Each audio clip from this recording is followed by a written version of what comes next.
Welcome to your country, dear Antonio. You have been long in France, and you return a very formal Frenchman in your habit. How do you like the French court? I admire it, Delio. In seeking to reduce both state and people to a fixed order, their judicious king begins at home, quits first his royal palace of flattering sycophants, of dissolute and infamous persons, which he sweetly terms his master's masterpiece, the work of heaven, considering duly that a prince's court is like a common fountain, whence should flow pure silver drops in general. But if chance some cursed example poisoned near the head, death and diseases through the whole land spread. And what is makes this blessed government but a most provident council, who dare freely inform him the corruption of the times? Though some of the court hold it presumption to instruct princes what they ought to do, it is a noble duty to inform them what they ought to foresee.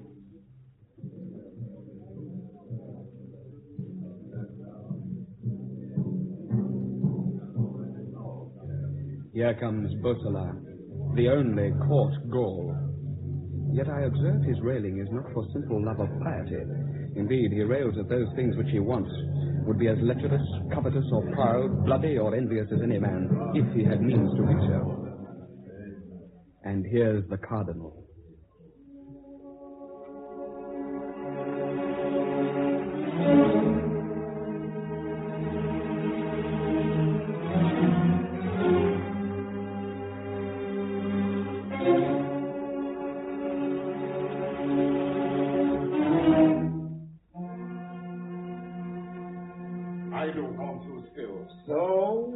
Done you better service than to be slighted thus? Miserable age, where only the reward of doing well is the doing of it. You enforced your merit too much. I fell into the galleys in your service, where for 2 years together I wore 2 towels instead of a shirt with a knot on the shoulder after the fashion of a Roman mantle. Slighted thus, I will thrive some way. Blackbirds fatten best in hard weather. Why not I in these dog days? Would you could become honest. With all your divinity, do but direct me the way to it. I've known many travel far for it, and yet return as arrant knaves as they went forth, because they carried themselves always along with them. Are you gone? Some fellows, they say, are possessed with the devil, but this great fellow were able to possess the greatest devil and make him worse. He hath denied thee some suit? He and his brother are like plum trees that grow crooked over standing pools. They're rich and are laden with fruit, but none but crows, pies, and caterpillars feed on them.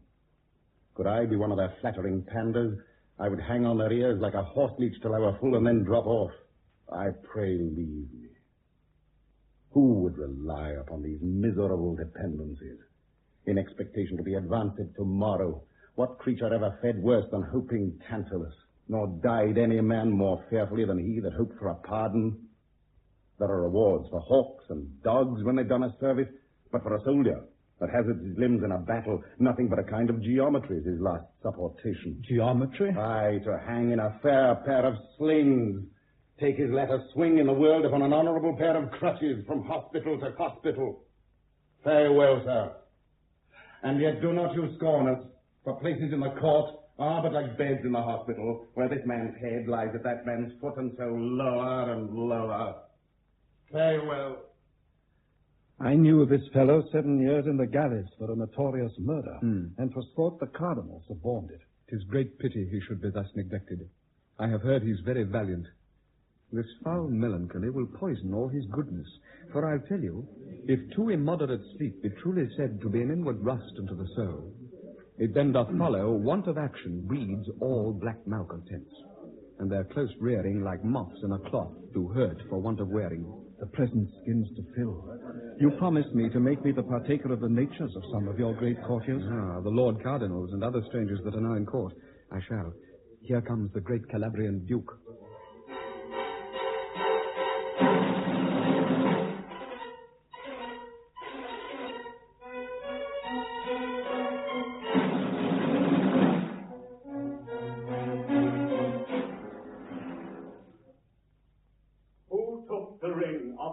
Antonio Bologna, my lord. Our sister Duchess, great master of our household. Give him the jewel. Ah, Antonio. You are a good horseman. You have excellent riders in France. What think you of good horsemanship? Nobly, my lord. As out of the Grecian horse issued many famous princes, so out of brave horsemanship arise the first sparks of growing resolution that raise the mind to noble action. You have bespoke it worthily. Your brother, the Lord Cardinal, and sister Duchess.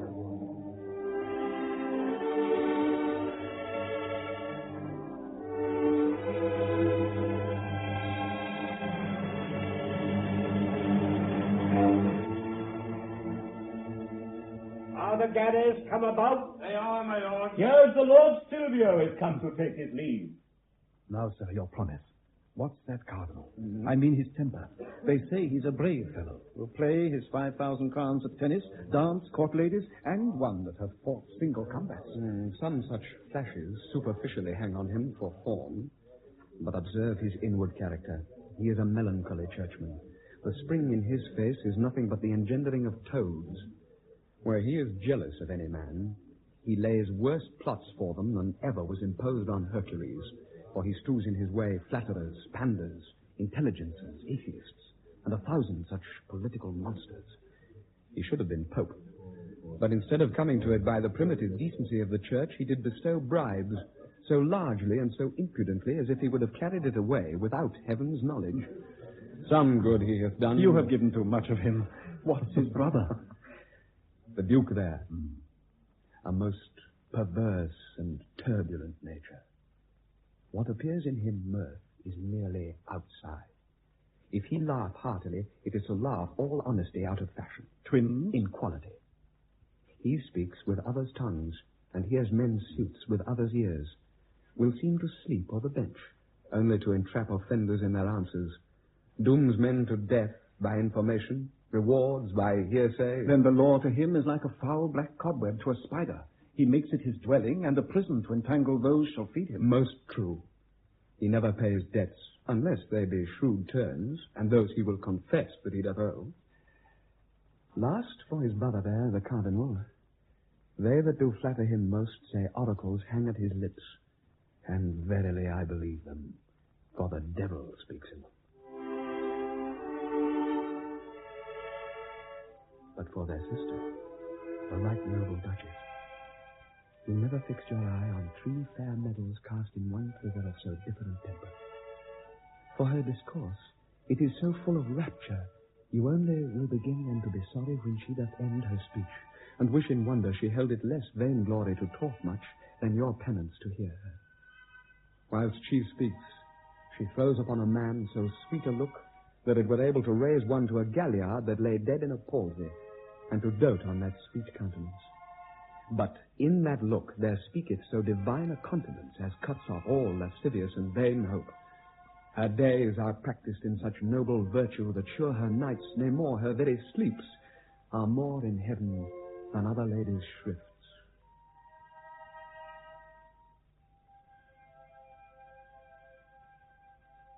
Let all sweet ladies break their flattering glasses and dress themselves in her. Fie, Antonio. You play the wire drawer with her commendations. I've cased the picture up.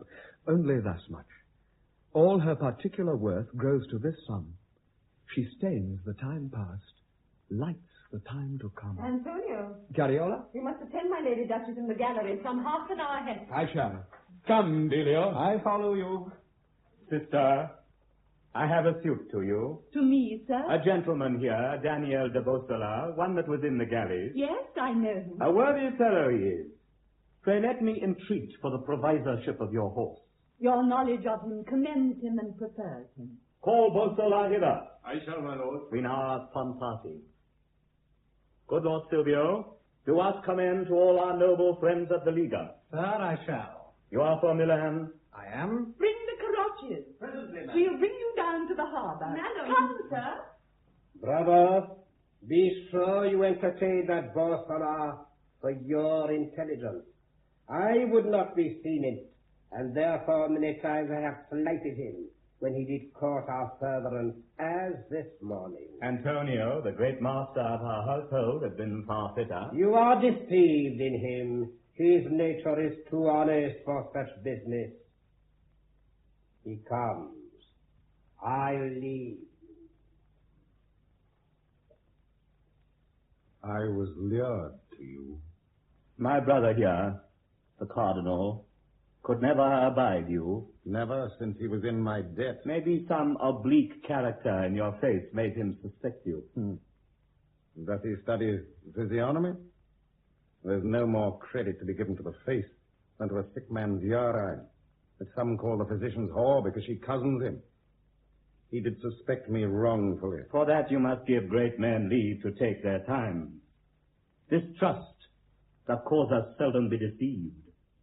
You see, the oft shaking of the cedar tree fastens it more at root. Yet take heed, for to suspect a friend unworthily instructs him the next way to suspect you, and prompts him to deceive you. There's gold. So, what follows? Never rained such showers as these without thunderbolts in the tail of them. Whose throat must I cut? Your inclination to shed blood rides post before my occasion to use you. I give you that to live as a courtier and observe the Duchess. To note all the particulars of her behavior, what suitors to solicit her for marriage and whom she best affects. She's a young widow. I would not have her marry again. No, sir. Do not you ask the reason, but be satisfied I say I would not. It seems you would create me one of your familiar... Familiar? What's that? Why, a very quaint invisible devil in flesh. An intelligencer. Such a kind of thriving thing I would wish thee. And ere long thou mayst arrive at a higher place by it. Ah, take your devils, what hell calls angels. These cursed gifts will make you a corrupter, me an impudent traitor. Should I take these, they take me to hell. Sir, take nothing from you. That I have given. There's a place that I procured for you this morning, the provisorship of the horse. Have you heard on it? No. Is it yours? It's not worth thanks. I would have you curse yourself now that your bounty, which makes men truly noble, e'er should make me a villain. Oh, to avoid ingratitude for the good deed you've done me, I must do all the ill man can invent. Thus the devil can is all sins o'er. And what heaven terms vile, that names he complemental. Be yourself. Keep your old garb of melancholy. 'Twill express you envy those that stand above your reach, yet strive not to come near 'em. This will gain access to private lodgings, where yourself may, like a politic dormouse... As I've seen some, feed in a lord's dish half asleep, not seeming to listen to any talk, and yet these rogues have cut his throat in a dream. What's my place? The provisorship of the horse. Say then, my corruption grew out of horse dung. I am your creature. Away! Let good men for good deeds covet good fame, since place and riches oft are bribes of shame. Sometimes the devil doth preach.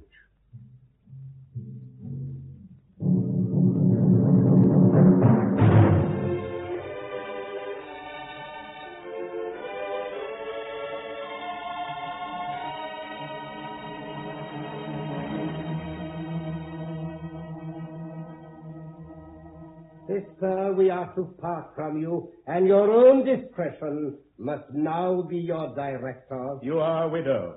You know already what man is, and therefore let not youth, high promotion, eloquence... No, nor anything without the additional honor, sway your high blood. Marry. They are most luxurious, will wait twice. Oh, fine. Their livers are more spotted than Laban's sheep. Diamonds are of most value, they say, that have passed through most jewelers' hands. Whores, by that rule, are precious. Will you hear me? I'll never marry. So most widows say. But commonly, that motion lasts no longer than the turning of an hourglass. The funeral sermon and it end both together. Now hear me. You live in a rank pasture here in the court. There is a kind of honeydew that's deadly. 'Twill poison your fame. Look to it. Be not cunning, for they whose faces do belie their hearts are witches ere they arrive at 20 years. Aye, and give the devil suck. This is terrible good counsel. Hypocrisy is woven of a fine small thread, subtler than Vulcan's engine. Yet believe it, your darkest actions, nay, your private thoughts, will come to light. You may flatter yourself and take your own choice, privately be married under the eaves of night. Think it the best voyage that ever you made, like the irregular crab, which though it goes backward thinks that it goes right because it goes its own way. But observe, such weddings may more properly be said to be executed than celebrated. The marriage night is the entrance into some prison, and those joys... Those lustful pleasures are like heavy sleep which do forerun man's mischief. Fare you well. Wisdom at the end. Remember it. I think this speech between you both was studied. It came so roundly off. You are my sister. This was my father's poniard. Do you see? I'd be loath to see it look rusty, 'cause 'twas his. I would have you give all these chargeable rebels. A visor and a mask are whispering rooms that were never built for goodness. Fare you well. Shall this move me? If all my royal kindred lay in my way unto this marriage, I'd make them my low footsteps. And even now, even in this hate, as men in some great battles, by apprehending danger, have achieved almost impossible actions, I have heard soldiers say so. So I, through frights and threatenings, will essay this dangerous venture. Let old wives report I winked and chose a husband. Carriera, madam, to thy known secrecy I have given up more than my life, my fame. Both shall be safe, for I'll conceal this secret from the world as warily as those that trade in poison keep poison from their children. Thy protestation is ingenious and hearty. I believe it. Is Antonio come? He attends you. Good dear, so leave me. Aye, madam. But place thyself behind the arras where thou mayst overhear us. Wish me good speed, for I am going into a wilderness where I shall find nor path nor friendly clue to be my guide. Madam? Antonio, I sent for you. Sit down. Take pen and ink and write. Are you ready? Yes, What did I say? that I should write somewhat. Oh, I remember. After these triumphs and this large expense, it's fit like thrifty husbands, we inquire what's laid up for tomorrow. So please, your beauteous excellence. Beauteous. Indeed, I thank you. I look young for your sake. You have ta'en my cares upon you. I'll fetch your grace the particulars of your revenue and expense. Oh, you are an upright treasurer, but you mistook. For when I said I meant to make inquiry what's laid up for tomorrow, I did mean what's laid up yonder for me. Where? In heaven. I am making my will, as 'tis fit princes should in perfect memory. And I pray, sir, tell me, were not one better make it smiling thus, than in deep groans and terrible ghastly looks, as if the gifts we parted with procured that violent distraction? Oh, much better. If I had a husband now, this care were quit. But I intend to make you overseer. What good deed shall we first remember? Say. Begin with that first good deed, began of the world after man's creation, the sacrament of marriage. I'd have you first provide for a good husband, give him all. All? Yes, your excellent self. In a winding sheet? In a couple. Saint Winifred, that was a strange will. 'Twere stranger if there were no will in you to marry again. What do you think of marriage? I take it as those that deny purgatory. It locally contains or heaven or hell. There's no third place in it. How do you affect it? My banishment feeding my melancholy would often reason thus. Pray, let's hear it. Say a man never marry, nor have children. What takes that from him? Only the bare name of being a father, or the weak delight to see the little wanton ride a cock horse upon a painted stick, or hear him chatter like a taut star. Fie, what's all this? One of your eyes is bloodshot. Use my ring to it. They say 'tis very sovereign. 'Twas my wedding ring. and I did vow never to part with it, but to my second husband. You have parted with it. Now? Yes. To help your eyesight. You have made me stark blind. How? There is a saucy and ambitious devil is dancing in this circle. Remove him. How?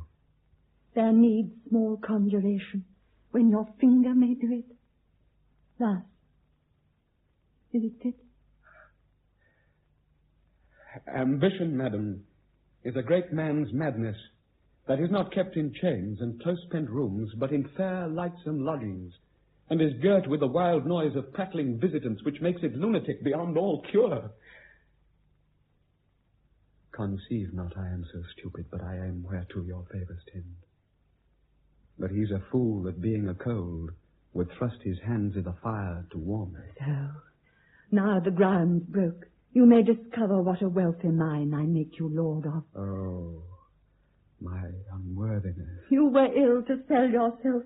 This darkening of your worth is not like that which tradesmen use in the city. Their false lights are to rid bad wares off. And I must tell you, if you will know where breathes a complete man, I speak it without flattery. Turn your eyes and progress to yourself. Were there nor heaven nor hell, I should be honest. I have long served virtue, and ne'er ta'en wages of her. Now she pays it. The misery of us that are born great. We are forced to woo because none dare woo us. And as a tyrant doubles with his words and fearfully equivocates, so we are forced to express our violent passions in riddles and in dreams, and leave the path of simple virtue, which was never made to seem the thing it is not. Go, brag you have left me heartless. Mine is in your bosom. I hope to multiply love there. You do tremble. Make not your heart so dead a piece of flesh to fear more than to love me. Sir, be confident. What is distracts you? This is flesh and blood, sir. 'Tis not the figure cut in alabaster kneels at my husband's tomb. Awake, awake, man. I do here put off all vain ceremony, and only do appear to you a young widow that claims you for her husband. And like a widow, I use but half a blushing. Truth, speak for me. I will remain the constant sanctuary of your good name. I thank you, gentle love, and cause you shall not come to me in debt, being now my steward, here upon your lips I sign your quietus est. This you should have begged now. I have seen children oft eat sweetmeats thus, as fearful to devour them too soon. But for your brothers... Do not think of them.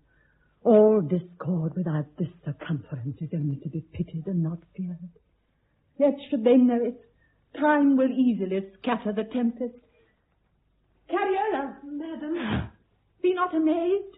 This woman's of my counsel. I have heard lawyers say a contract in a chamber per verba presenti is absolute marriage. Kneel.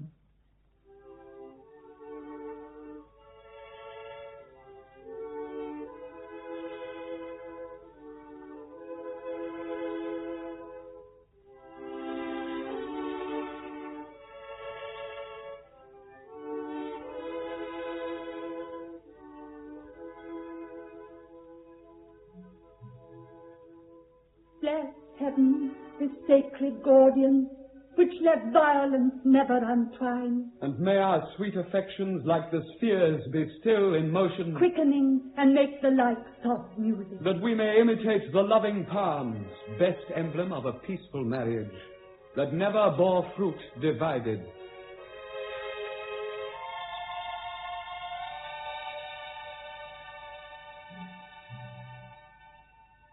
How can the church build faster?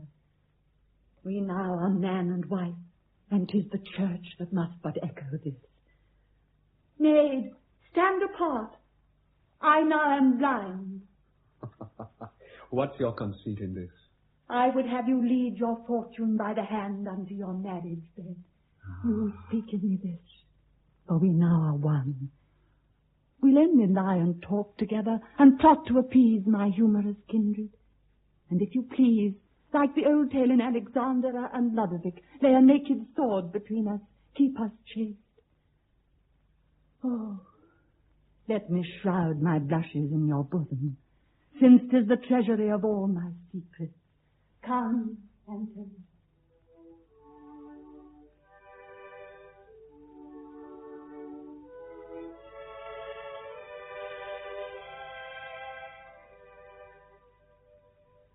Whether the spirit of greatness or of woman reign most in her, I know not, but it shows a fearful madness.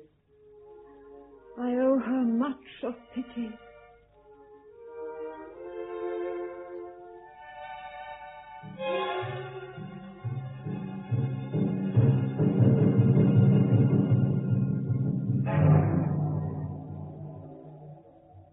You say, Castruccio, you would fain be taken for an eminent courtier? 'Tis the very main of my ambition. Let me see. You have a reasonable good face for it already, and your nightcap expresses your ears sufficiently largely. I would have you learn to twirl the strings of your band with a good grace, and in a set speech at the end of every sentence to hum 3 or 4 times, or blow your nose till it's smart again to recover your memory. When you come to be a president in criminal causes, if you smile upon a prisoner, hang him. But if you frown upon him and threaten him, let him be sure to escape the gallows. I would be a very merry president. Oh, do not sup a night to beget you an admirable wit. Rather, it would make me have a good stomach to quarrel. For they say you're roaring boys eat meat seldom, and that makes me so valiant. But how shall I know whether the people take me for an eminent fellow? Well, I teach you a trick to know it. Give out until I am dying. And if you hear the common people curse you, be sure you're taken for one of the prime nightcaps. Ah, old lady, you come from painting now. From what? Why, from your scurvy face, is it? To behold thee not painted inclines somewhat near a miracle. These in thy face here were deep ruts and foul sloughs, the last progress. There was a lady in France that, having had the smallpox, flayed the skin off her face to make it more level. And whereas before she looked like a nutmeg grater, after she resembled an abortive hedgehog. Do you call this painting? No, but you call it careening of an old morphewed lady to make her disembogue again. There's rough-cast phrase to your plastic. It seems you are well acquainted with my closet. One would suspect it for a shop of witchcraft, to find in it the fat of serpents, spawn of snakes, Jews' spittle, and their young children's ordure. And all these for the face. I would sooner eat a dead pigeon taken from the soles of the feet of one sick of the plague than kiss one of you fasting. Mark me, Castruccio. Here are 2 of you, whose sin of your youth is the very patrimony of the physician. Makes him renew his footcloth with a spring and change his high-priced courtesan with a fall of the leaf. I do wonder you do not loathe yourselves. Observe my meditation now. What thing is in this outward form of man to be beloved? We account it ominous if nature to produce a coat or lamb, a fawn or goat in any limb resembling a man, and fly from it as a prodigy. Man stands amazed to see his deformity in any other creature but himself. But in our own flesh, though we bear diseases which have their true names only ta'en from beasts, as the most ulcerous wolf and swinish measles, though we are eaten up of lice and worms, and though continually we bear about us a rotten and dead body, we delight to hide it in rich tissue. All our fear, nay, all our terror, is lest our physician shall put us in the ground to be made sweet. Your wife's gone to Rome. You 2 couple and get you to the wells at Lucca to recover your aches. I have other work on foot. I observe our Duchess is sick a days. She pukes. Her stomach seethes. The fins of her eyelids looks most teeming blue. She wanes of the cheek and waxes fat of the flank, and contrary to our Italian fashion, wears a loose-bodied gown. There's somewhat in it. I have a trick. May chance discover it. A pretty one. I bought some apricots. The first our spring yield. Here comes Antonio. And so long since married. You amaze me. Let me seal your lips forever, Dilio. For did I think that anything but the air could carry these words from you, I should wish you had no breath at all. Ah, Bosola. Antonio. Now, sir, in your contemplation, you are studying to become a great wise fellow. Oh, sir, the opinion of wisdom is a foul tether that runs all over a man's body. If simplicity directs us to have no evil, it directs us to a happy being. For the subtlest folly proceeds from the subtlest wisdom. Let me be simply honest. I do understand your insight. Do you, sir? Because you would not seem to appear to the world puffed up with your preferment, you continue this out-of-fashion melancholy. Leave it, leave it. Give me leave to be honest. In any phrase, in any compliment whatsoever. Shall I confess myself to you? I look no higher than I can reach. They are the gods that must ride on winged horses. A lawyer's mule of a slow pace will both suit my disposition and business. For mark me, when a man's mind rides faster than his horse can gallop, then quickly both tire. You would look up to heaven. But I think the devil that rules the air stands in your right. Oh, sir, you're the lord of the ascendant, chief man with the Duchess. A duke was your cousin German removed. Say you are lineally descended from King Pepinori himself. What of that? Search the heads of the greatest rivers in the world, you shall find them but bubbles of water. Some would think the souls of princes were brought forth by some more weighty cause than those of meaner persons. They're deceived. There's the same hand to them. The like passions sway them. The same reason that makes a vicar go to law for a tithe taken unto his neighbours. Makes them spoil a whole province and batter down goodly cities with a cannon. Here's the Duchess and her lady. Your arm, Antonio. Good, madam. Do I not grow fat? Oh, I am exceeding short-winded. Bosola, I would have you, sir, provide for me a litter, such a one as the Duchess of Florence rode in. The Duchess used one when she was great with child. I think she did. Carriola, come hither, mend my ruff. Here, when? Madam? Oh, thou art such a tedious lady, and thy breath smells of lemon pills. Would thou have done? Can I swoon under thy fingers? I am so troubled with the mother. I fear too much. I have heard you say, Antonio, that the French courtiers wear their hats on for the king. I have seen it. In the present? Yes. Why should not we bring up that fashion? 'Tis ceremony more than duty that consists in the removing of a piece of felt. Be you the example to the rest of the court. Put on your hat first. You must pardon me. I have seen in colder countries than in France nobles stand bare to the prince, and the distinction they thought show reverently. Madam, I have a present for your grace.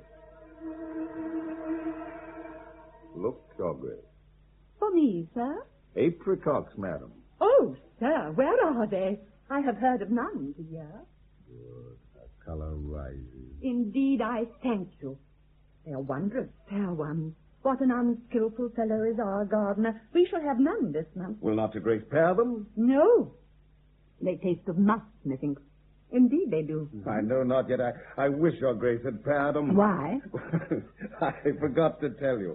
The knave gardener, only to raise his profit by them, the sooner did ripen them in horse dung. Oh, you jest. You shall judge, Antonio. Pray taste one. Indeed, madam, I do not love the fruit. Sir, you are loath to rob us of our dainties. 'Tis a delicate fruit. They say they are restorative. It is a pretty art, this grafting. 'Tis so, bettering of nature. To make a pippin grow upon a crab, a damson on a blackthorn. How greedy is he? How well will strike off these bored farthingales. But for that and the loose-bodied gown, I should have discovered apparently the young spring girl cutting a caper in her belly. I thank you, Bosola. They are right good ones. If they do not make me sick. Oh, no, madam. This green fruit in my stomach are not friends. How they swell me. Nay, you're too much swelled already. Oh, I'm in an extreme cold sweat. I'm very sorry. Lights to my chamber. Oh, good Antonio. Madam. Lights to my chamber. Oh, madam. My chamber, Carriola. Oh, madam. Light, sir!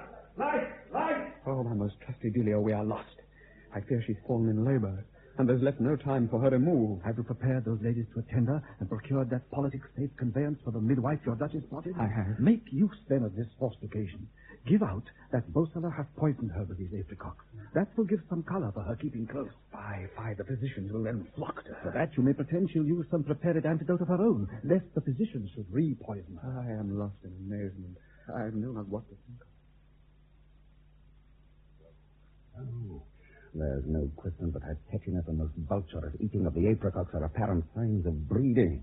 And now, Oh, I am in haste. there was a young waiting woman had a monstrous desire to see the glass house. Nay, And pray, it was let me only go. to know what strange instrument it was should swell up the glass to a fashionable woman's I belly. will hear no more of the glass house.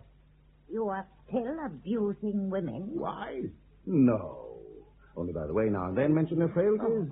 The orange tree bears ripe and green fruit and blossoms all together, and some of you give entertainment for pure love, but more for more precious reward.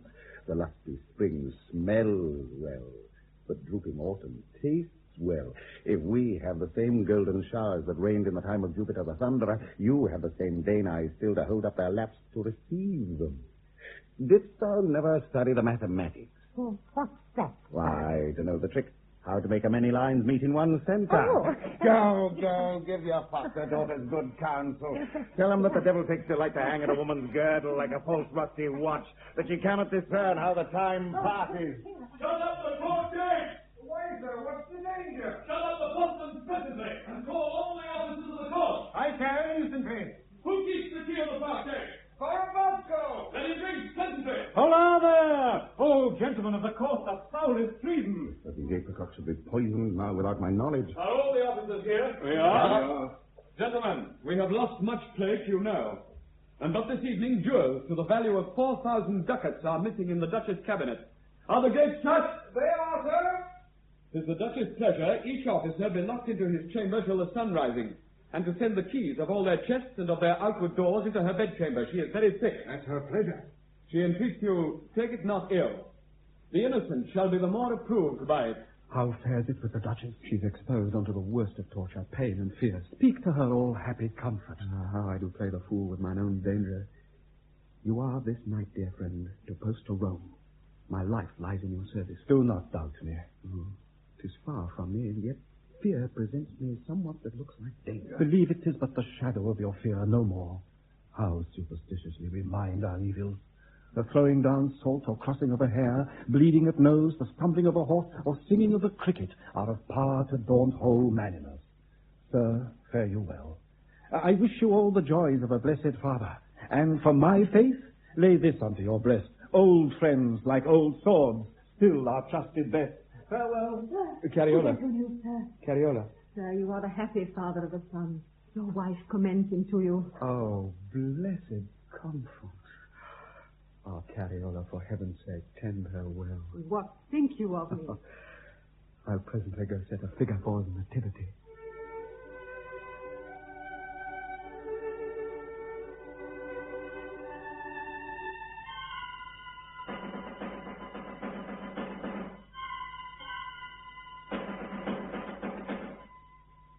Thought I didn't let a woman shoot.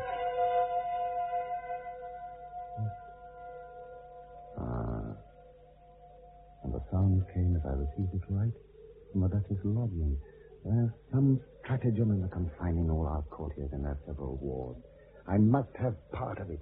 My intelligence will free you. Just again. It may be 'twas the melancholy bird, best friend of silence and of solitariness, the owl that screams. Huh?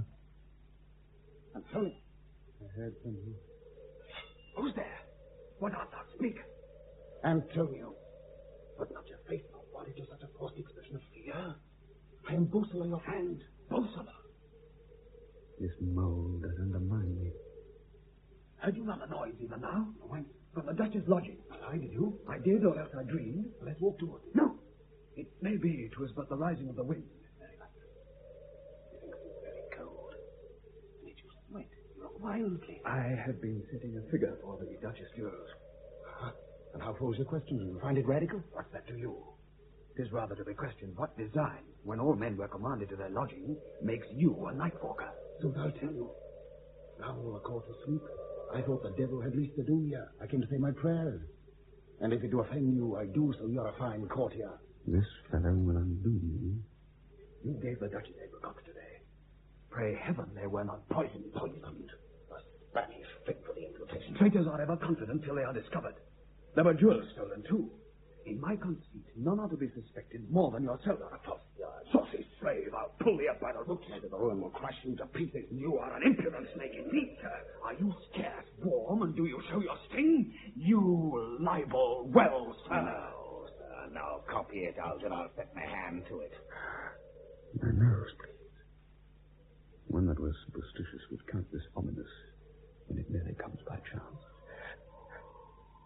2 letters that are here wrote for my name are drowned in blood. Mere accident. For you, sir, I'll take your order in the morn. You shall be safe. Is that must colour her lying in? Sir, this door you pass not. I do not hold it fit that you come near the Duchess' lodging till you have quit yourself. Antonio, you're about to drop a paper. Some of your helpful friend. Now, here it is. What's here? A child's nativity calculated. The Duchess was delivered of a son between the hours 12 and 1 in the night, Anno Domini 1504. That's this year. Decimo nona Decembris. This night. Taken according to the meridian of Malfi. That's our Duchess. Happy discovery. The Lord of the first house being combust in the ascendant signifies short life, and Mars being in a human sign joined to the tail of the dragon in each house doth threaten a violent death, catura non sputanto. Why now, 'tis most apparent. This precise fellow is the Duchess bored. I have it to my wish. This is the parcel of intelligence our courtiers were cased up for. It needs must follow that I must be committed on pretense of poisoning her, which I'll endure and laugh at. You always want to find the father. But that time will discover. Old Castruccio with the morning posts to Rome. By him I'll send a letter that shall make her brothers' galls o'erflow their livers. This was a thrifty way.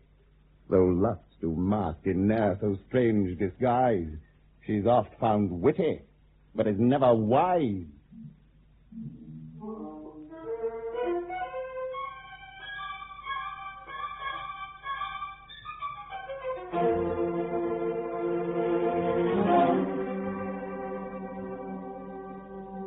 Take Julia, thou art my best of wishes.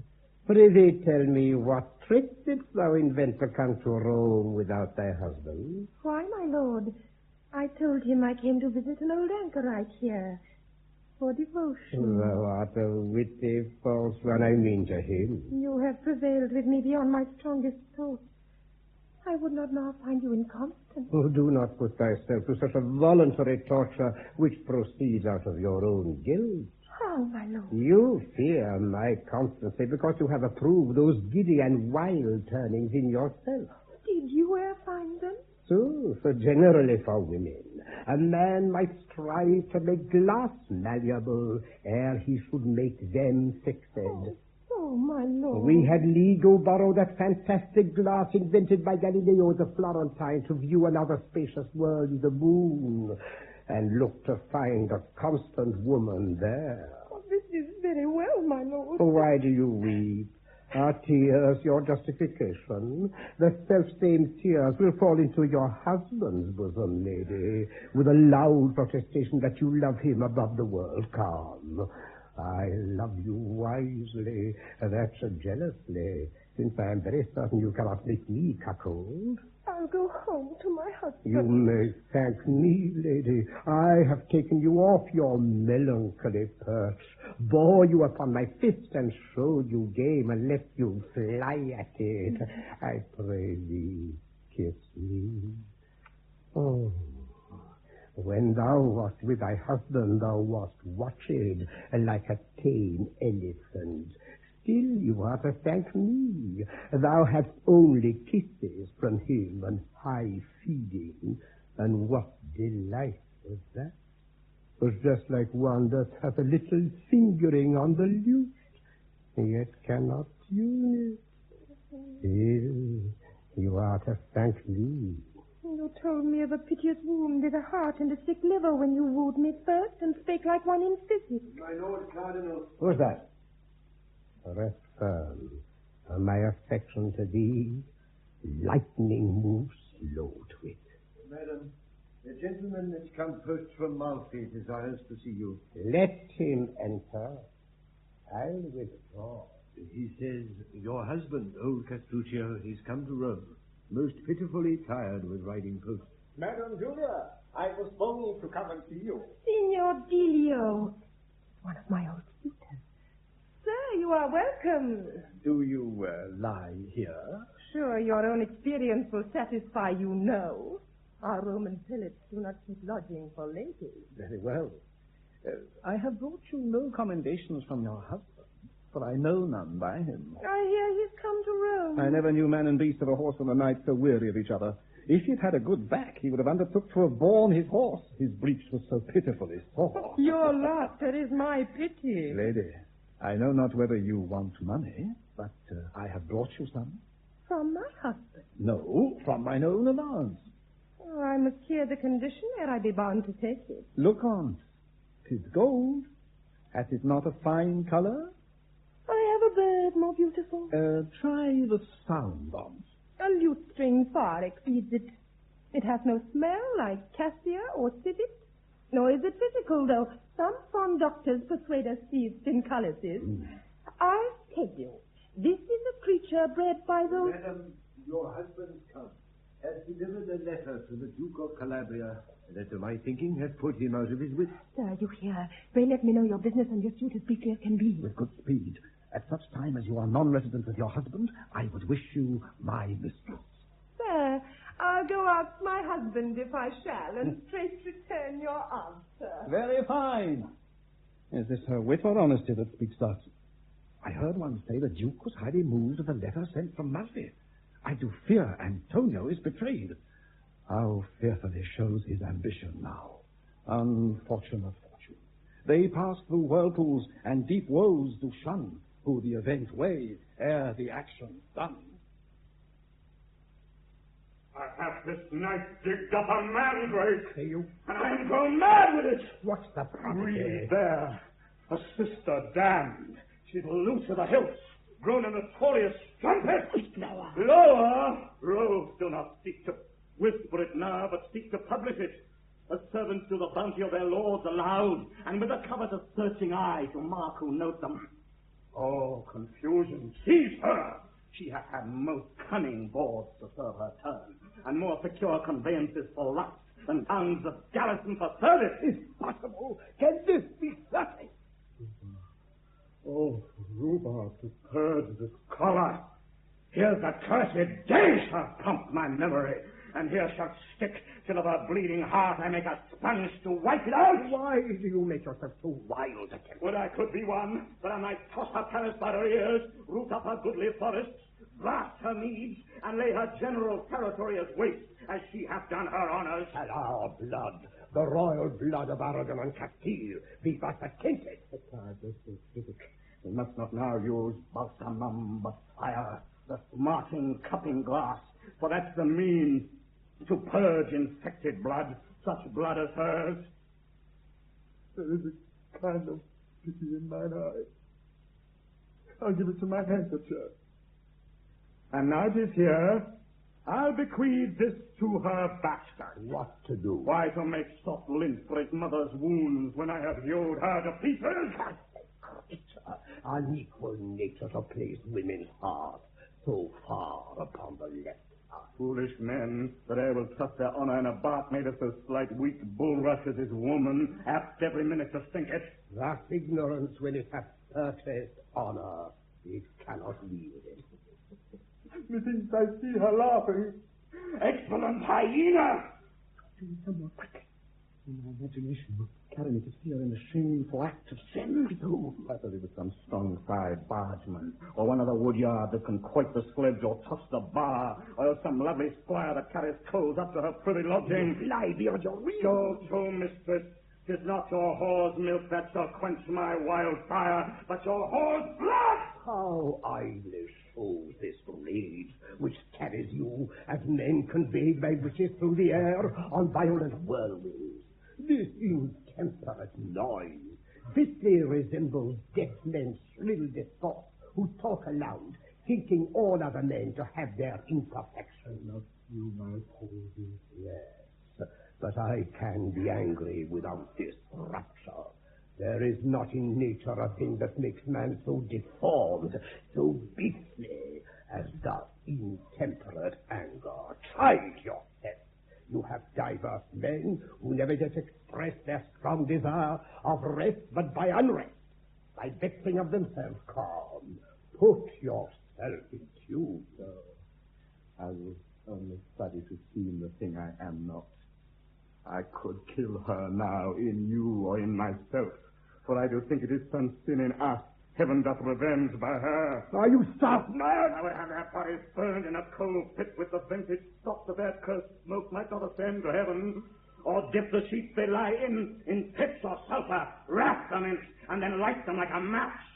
Or else to boil their bastards for curries, and give this lecturer's father to renew the sin of his past. Oh, I leave you. I have done. I am confident, had I been damned in hell and should have heard of this, it would have put me into a cold sweat. I'll go sleep. Till I do know who leaps my sister, I'll not stir.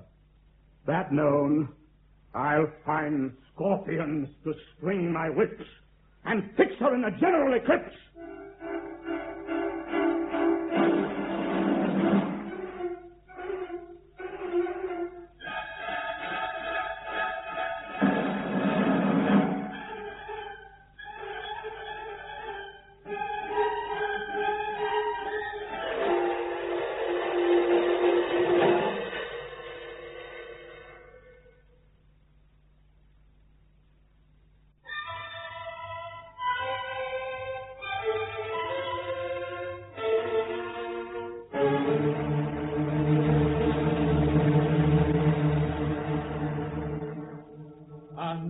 Friend, my most beloved Delio.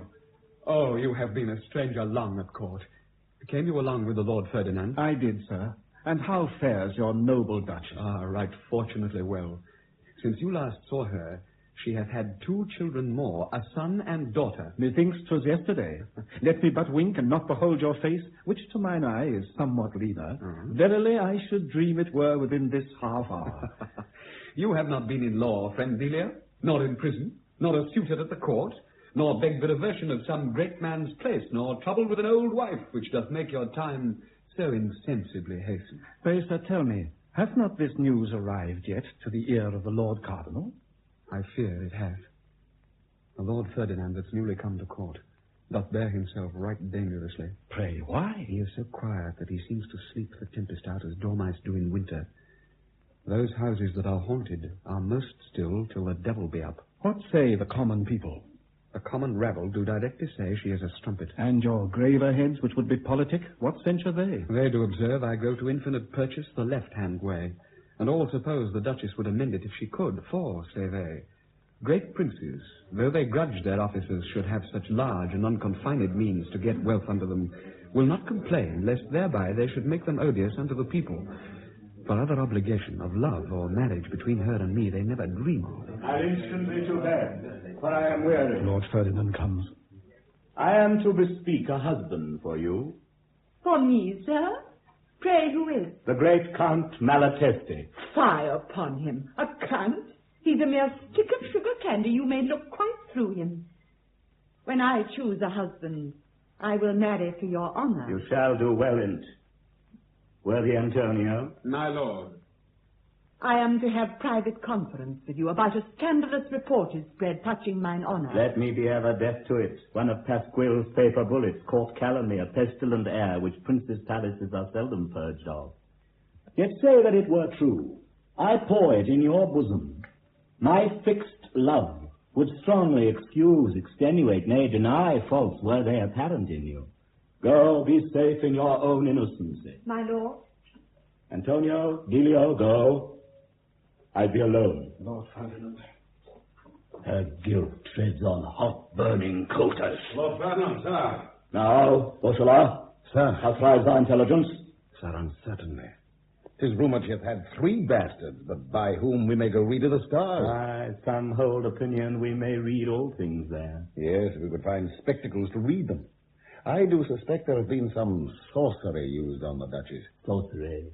To what purpose? To make her dote on some desertless fellow she shames to acknowledge. Can your faith give way to think there's power in potions or in charms to make us love whether we will or no? Most certainly. Away, these are mere gulleries, horrid things invented by some cheating mountebanks to abuse us. Do you think that herbs or charms can force the will?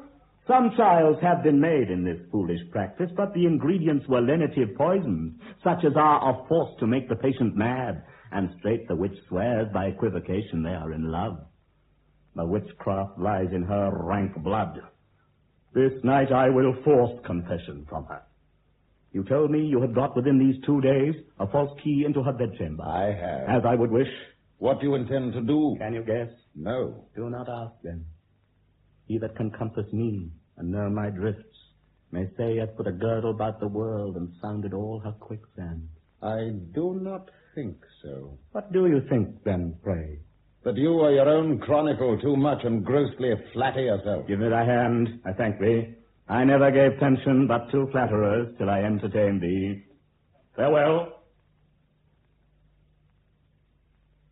Bring me the casket hither and the glass. You get no lodging here tonight, my lord. Indeed. I must persuade one. Very good. I hope in time 'twill grow into a custom that noblemen shall come with cap and me to purchase a night's lodging of their wives. I must lie here. Mas, you are a lord of misrule. Indeed. My rule is only in the night. To what use will you put me? We'll sleep together.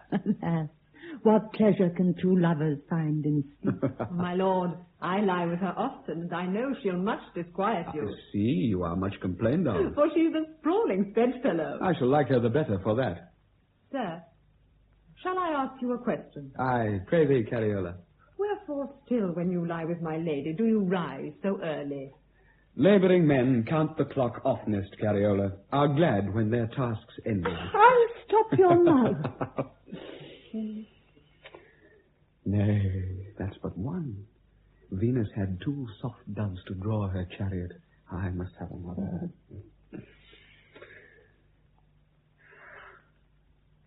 Cariola, unpin me.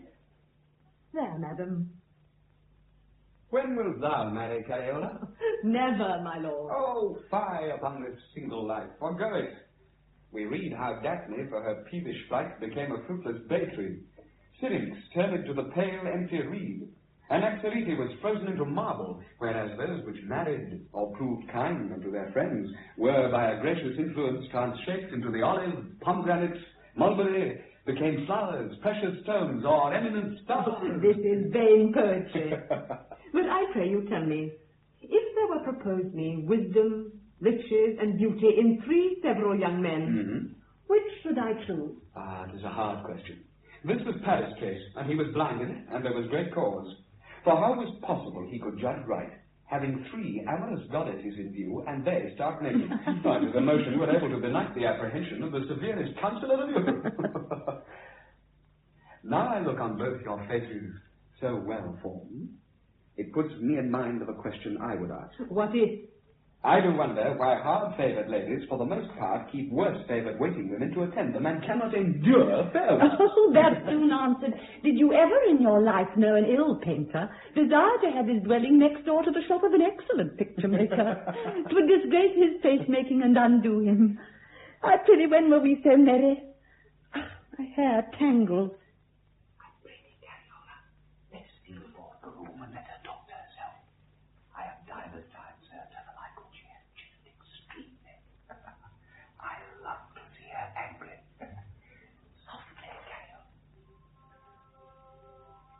Does not the colour of my hair begin to change? When I wax grey, I shall have all the court powder their hair with arras to belight me. You have cause to love me. I entered you into my heart before you would vouchsafe to call for the keys. We shall one day have my brothers take you napping. Methinks his presence being now in court should make you keep your own bed. But you'll say, love mixed with fear is sweetest. I'll assure you, you shall get no more children till my brothers consent to be your gossips. Have you lost your tongue? Ferdinand, 'tis welcome. For know, whether I am doomed to live or die, I can do both like a prince. Die then, quickly. Virtue, where art thou hid? What hideous thing is it that doth eclipse thee? Pray, sir, hear me. Or is it true that thou art a bed but a bare name and no essential things? Sir. Do not speak. No, sir. I would plant my soul in mine ears to hear you. Oh, most imperfect light of human reason that makes us so unhappy to foresee what we can least prevent. Pursue thy wishes and glory in them. There's in shame no comfort but to be past all bounds and sense of shame. I pray, sir, hear me. I am married. So? Happily not to your liking. But for that, alas, your shears do come untimely now to clip the bird's wing that's already flown. Will you see my husband? Yes. If I could change eyes with a basilisk. Nay, will you see my The husband? howling of a wolf is music to thee, screech owl. Pity peace. Whate'er thou art, that hast enjoyed my sister, for I am sure thou hearest me. For thine own sake, let me not know thee. I came hither prepared to work thy discovery, yet am now persuaded it would beget such violent effects as would damn us both. I would not for 10 millions I had beheld thee. Therefore use all means I may never have knowledge of thy name. Enjoy thy lust still and a wretched life on that condition. And for thee, vile woman, if thou do wish thy lecher may grow old in thy embracements, I would have thee build such a room for him as our anchorites to holier youth inhabit. Let not the sun shine on him till he's dead. Let dogs and monkeys only converse with him, and such dumb things to whom nature denies use to sound his name. Do not keep a parakeeto, lest he learn it. If thou do love him, cut out thine own tongue, lest it betray him. Why might not I marry? I have not gone about in this to create any new world or custom. Lower and done. And thou hast taken that massy sheet of lead that hid thy husband's bones and folded it about my heart. Mine bleeds, Pod. Thine, thy heart? What should I name it unless a hollow bullet filled with unquenchable wild fire? Why in this too strict? And were you not my princely brother, I would say too willful. My reputation is safe. Dost thou know what reputation is? I'll tell thee. To small purpose, since instruction comes now too late. Upon a time, reputation, love, and death would travel o'er the world, and it was concluded that they should part and take 3 several ways. Death tells them they should find him in great battles, or cities plagued with plagues. Love gives them counsel to inquire for him amongst unambitious shepherds where dowries were not talked of, and sometimes amongst quiet kindred that had nothing left by their dead parents. Stay, quoth reputation, do not forsake me, for it is my nature, if once I part from any man I meet, I am never found again. And so for you have shook hands with reputation and made him invisible. So fare you well. I will never see you more. Why should only I, of all the other princes of the world, be cased up like a holy relic? I have youth and a little beauty. So you have some virgins that are witches. I will never see thee more. Antonio, Cariola, you saw this apparition. Yes, we are betrayed. How came he hither? I should turn this to thee for that. Traitor doom! And when that you have cleft my heart, you shall read there mine innocence. Your pardon, Cariola. That gallery gave him entrance. I would this terrible thing would come again. that standing on my guard, I might relate my warrantable love. Look. What means this poniard? He left this with me. And it seems did wish you would use it on yourself? His actions seemed to intend so much. This hath a handle to it, as well as a point. Turn it towards him, and so fasten the keen edge in his rank jaw. Oh, now, who knocks? More earthquakes? I stand as if a mine beneath my feet were ready to be blown up. It's Bosola! Away! Oh, misery. I think unjust action should wear these masks and curtains and not me. You must instantly part hence. I have fashioned it already. Come, away. Madam, the Duke, your brother, is ta'en up in a whirlwind, and took horse in his great post to Rome. So late? He told me as he mounted into the saddle you were undone. Indeed. I am very near it. What's the matter? Antonio, the master of my household, had dealt so falsely with me as the Count. My brother stood engaged with me for money taken up of certain Neapolitan Jews, and Antonio left the bonds before it. Strange. This is cunning. And hereupon my brother's bills at Naples are protested against. Call up our officers. I shall. Madam, I take my leave. Antonio, the place that you must fly to is Ancona. Hire a house there. I'll send after you my treasure and my jewels. And thou accuse you of such a feigned crime as Tasso calls magnanima menzonia. A noble lie, cause it must shield our honor. Hark! They are coming to your part.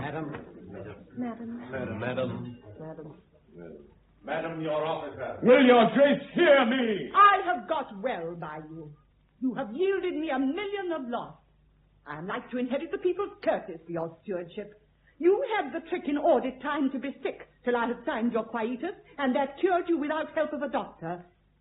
Gentlemen, I would have this man be an example to you all. So shall you hold my favor. I pray let him. For has done that, alas, you would not think of. And because I intend to be rid of him, I mean not to publish. Use your fortune elsewhere. I am strongly armed to brook my overthrow, as commonly men bear with a hard year. I will not blame the cause on't, but do think the necessity of my malevolent star procures this, not her humour. Oh, the inconstant and rotten ground of service. You may see, 'tis even like him that in a winter night takes a long slumber or a dying fire, a loath to part from, yet parts thence as cold as when he first sat down. We do confiscate towards the satisfying of your accounts all that you have. I am all yours, and 'tis very fit all mine should be so. So, sir, you have your part. You may see, gentlemen, what 'tis to serve a prince with body and soul. Here's an example for extortion. What moisture is drawn out of the sea when foul weather comes, pours down and runs into the sea again. Sir, I would know what are your opinions of this Antonio. He could not abide to see a pig's head gaping. I thought your grace would find him a Jew. I would you had been his officer for your own sake. You would have had more money. He stopped his ears with black wool, and to those came to him for money said he was thick of hearing. Some said he was an hermaphrodite, for he could not abide a woman. How scurvy proud he would look when the treasury was full. Well, let him go. Yes, and the chippings of the buttery fly after him to scar his gold chain. Leave us. What do you think of these? That these are rogues. That ends prosperity. But to have waited on his fortune could have wished his dirty stirrup riveted through their noses and followed after his mule like a bear in a ring, would have prostituted their daughters to his lust, made their firstborn intelligencers, thought none happy but such as were born under his blessed planet and wore his livery. And do these lice drop off now? Well, never look to have the like again. He hath left a sort of flattering rogues behind him. Their doom must follow. Princes pay flatterers in their own money. Flatterers dissemble their vices and they dissemble their lies. That's justice. Alas, poor gentleman. Poor. He had amply filled his coffer. Sure, he was too honest. Pluto, the god of riches, when he's sent by Jupiter to any man, he goes limping to signify that wealth that comes on God's name comes slowly. But when he's sent on the devil's errand, He rides post and comes in by scuttles. Let me show you what a most unvalued jewel you have in a wanton humor thrown away to bless the man shall find him. He was an excellent courtier and most faithful. A soldier that thought it as beastly to know his own value too little as devilish to acknowledge it too much. Both his virtue and form deserved a far better fortune. His discourse rather delighted to judge itself and show itself. His breast was filled with all perfection, and yet it seemed a private whispering room. It made so little noise of. But he was basely descended. Oh, will you make yourself a mercenary herald rather to examine men's pedigrees than virtues? You shall want him. For no, an honest statesman to a prince is like a cedar planted by a spring. The spring bathes the tree's root. The grateful tree rewards it with his shadow. You have not done so. I would sooner swim to the Bermudas on two politicians' rotten bladders tied together with an intelligencer's heartstrings than depend on so changeable a prince's favor. Fare thee well, Antonio. Since the malice of the world would need down with thee, it cannot be said yet that any ill happened unto thee, considering thy fall was accompanied with virtue. Oh, you render me excellent music.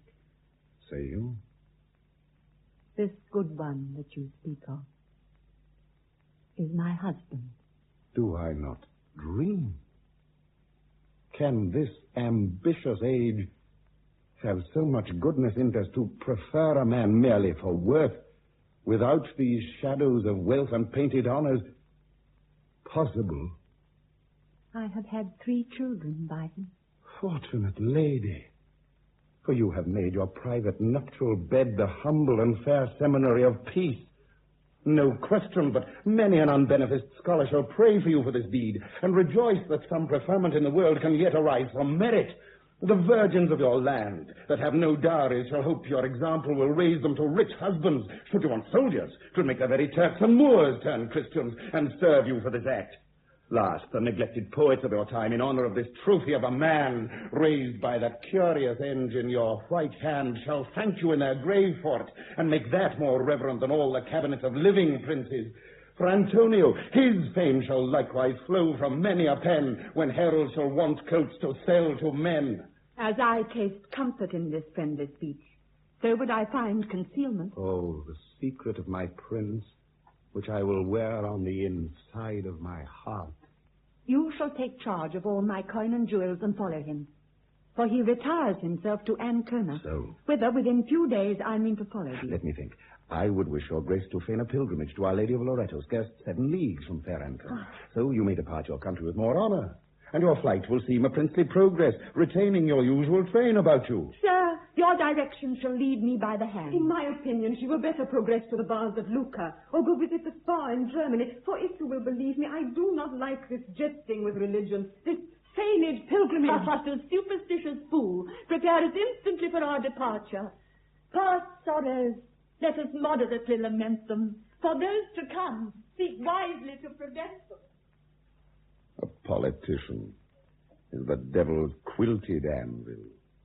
He fashions all sins on him, and the blows are never heard. He may work in a lady's chamber as here for proof. What rests but I reveal all to my lord? Ah, this base quality of intelligence. Why? Every quality of the world prefers but gain or commendation. Now for this act I'm certain to be raised, and men that take weeds to the life are praised.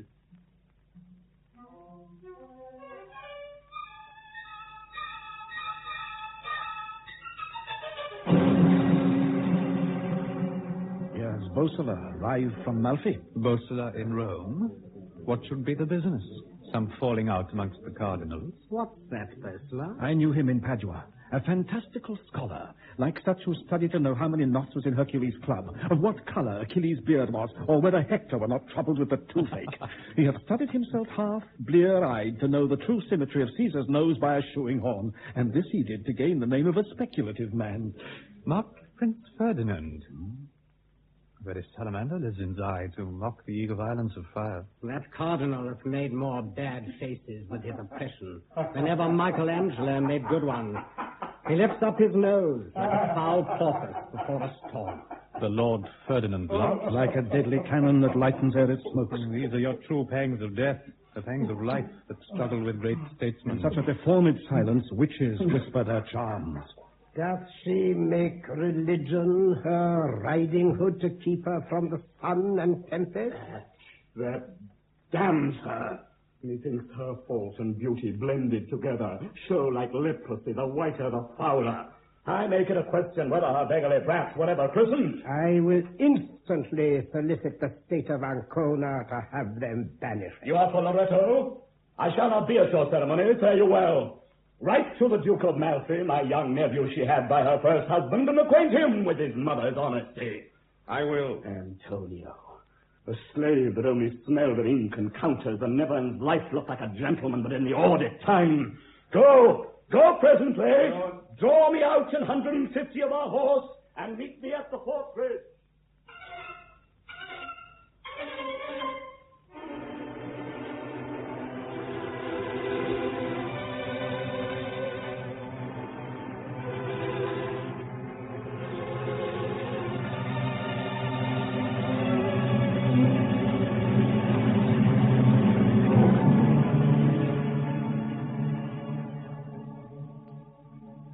Banished Ancona? Yes, you see what power likens in great men's breath. Is all our train shrunk to this poor remainder? These poor men, which have got little in your service, vow to take your fortune. But your wiser buntings, now they are fledged, are gone. They have done wisely. It puts me in mind of death. I had a very strange dream tonight. What was it? Methought I wore my coronet of state, and on a sudden all the diamonds were changed to pearls. My interpretation is you will weep shortly, for to me the pearls do signify your tears. The birds that live in the field on the wild benefit of nature live happier than we, for they may choose their mates and carol their sweet pleasures to the spring. Madam. Bosola? While you're happily ordained, I have a letter for you. From my brother? Yes, from the Lord Ferdinand, your brother. All love and safety. How does blanch mischief would make it white? She like to calm weather at sea before a tempest. False hearts speak fair to those they intend most mischief. Send Antonio to me. I want his head in a business. A politic equivocation. He does not want your counsel, but your head. That is, he cannot sleep till you be dead. And here's another pitfall that's strewed o'er with Rose's market is a cunning one. I stand engaged for your husband for several deaths at Naples. Let not that trouble him. I had rather have his heart than his money. And I believe so, too. What do you believe? That he so much distrusts my husband's love, he will by no means believe his heart is with him until he sees it. The devil is not cunning enough to circumvent us in riddles. Will you reject that noble and free league of amity and love which I present you? Their league is like that of some politic kings, only to make themselves of strength and power to be our after ruin. Tell them so. And what from you? Thus tell him, I will not come. And what of this? My brothers have dispersed bloodhounds abroad, which till I hear are muzzled, no truce, though hatched with ne'er such politic skill, is safe that hangs upon our enemy's will. I'll not come at them. This proclaims your breeding. Every small thing draws a base mind to fear as the adamant draws iron. Farewell, sir. You shall shortly hear from us. I suspect some ambush. Therefore, by all my love, I do conjure you to take our eldest here and fly towards Milan. Let us not venture all this poor remainder in one unlucky bottom. You counsel safely. Best of my life. Farewell, since we must part. Heaven hath a hand in, but no otherwise than as some curious artist takes in sunder a clock or watch when it is out of frame to bring it in better order. I know not which is best, to see you dead or part with you. Mother. Farewell, boy. Thou art happy that thou hast not understanding to know thy misery. For all our wit and reading brings us to a truer sense of sorrow. in the eternal church, sir. I do hope we shall not part that. Oh, be of comfort. Make patience and noble fortitude, and think not how unkindly we are used. Man like Duchesse is proved best being ruled. Not that. Like a slave-born Russian. I counted praise to suffer tyranny. And yet, O heaven, thy heavy hand is in. I have seen my little boy oft scourge his top, and compared myself to it.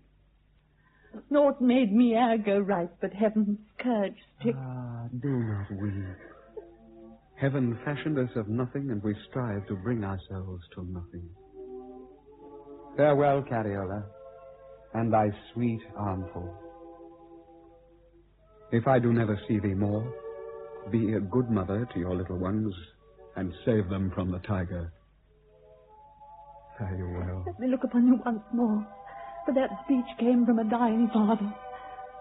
Your kiss is colder than that I have seen an holy anchorite give to a dead man's skull. My heart is turned into a heavy lump of lead, with which I sound my danger. Fare you well?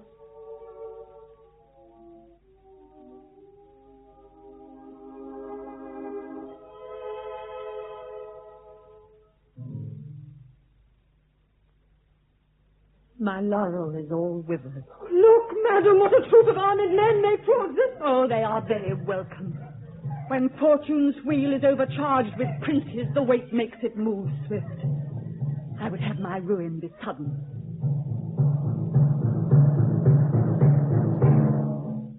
I am your adventure, am I not? You are.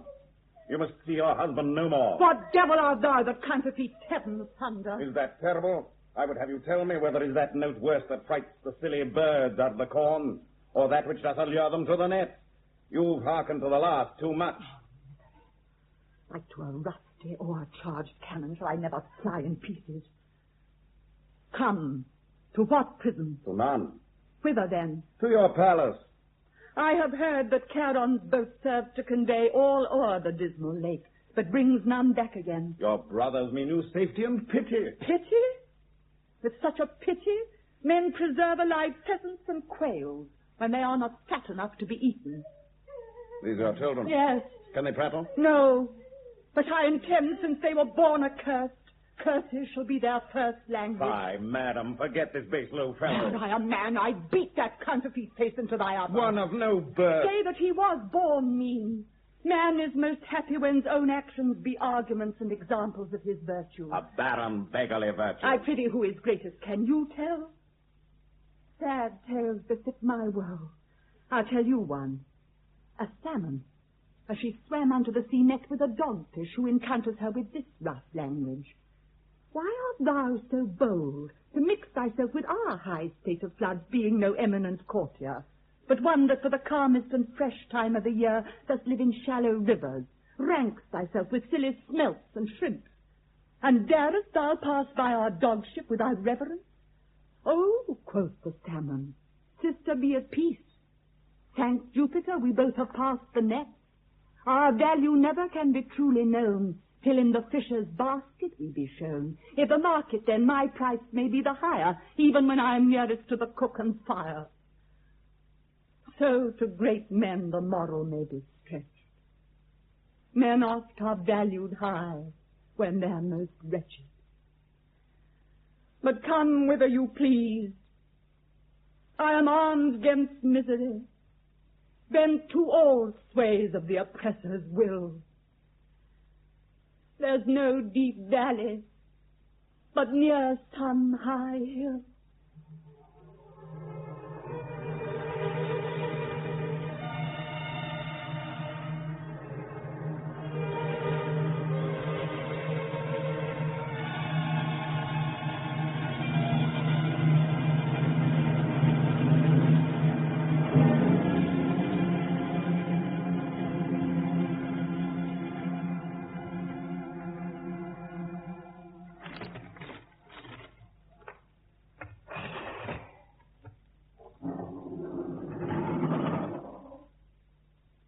How doth our sister Duchess bear herself?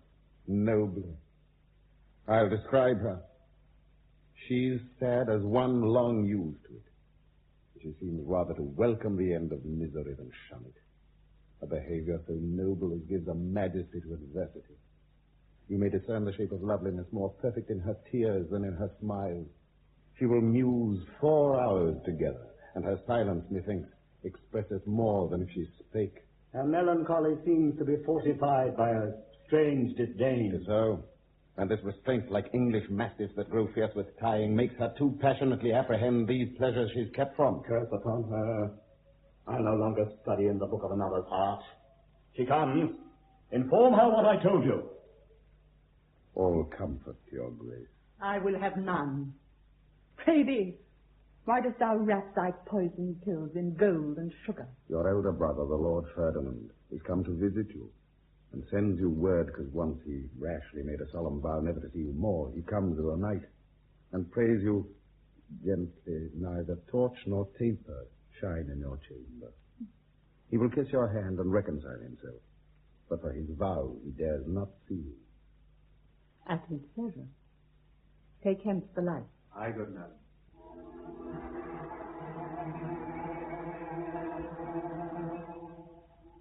Come. Where are you? Here, sir. This darkness suits you well. I would ask you pardon. You have it, for I account it the honorablest revenge where I may kill to pardon. Where are your cubs? Whom? Call them your children. For though our national law distinguish bastards from true legitimate issue, compassionate nature makes them all equal. Will you visit me for this? You violate a sacrament of the church. Shall make you howl in hell for it. It had been well could you have lived thus always. For indeed you were too much i' the light. But no more. I come to seal my peace with you. Here's a hand to which you have vowed much love. The ring upon it you gave. I will leave this ring with you for a love token. And the hand assures the ring. And do not doubt but you shall have the heart too. When you need a friend, send it to him that owned it. You shall see whether he can aid you. I affectionately kiss it. Pray do. And bury the print of it in your heart. You are very cold. I fear you are not well after your trap.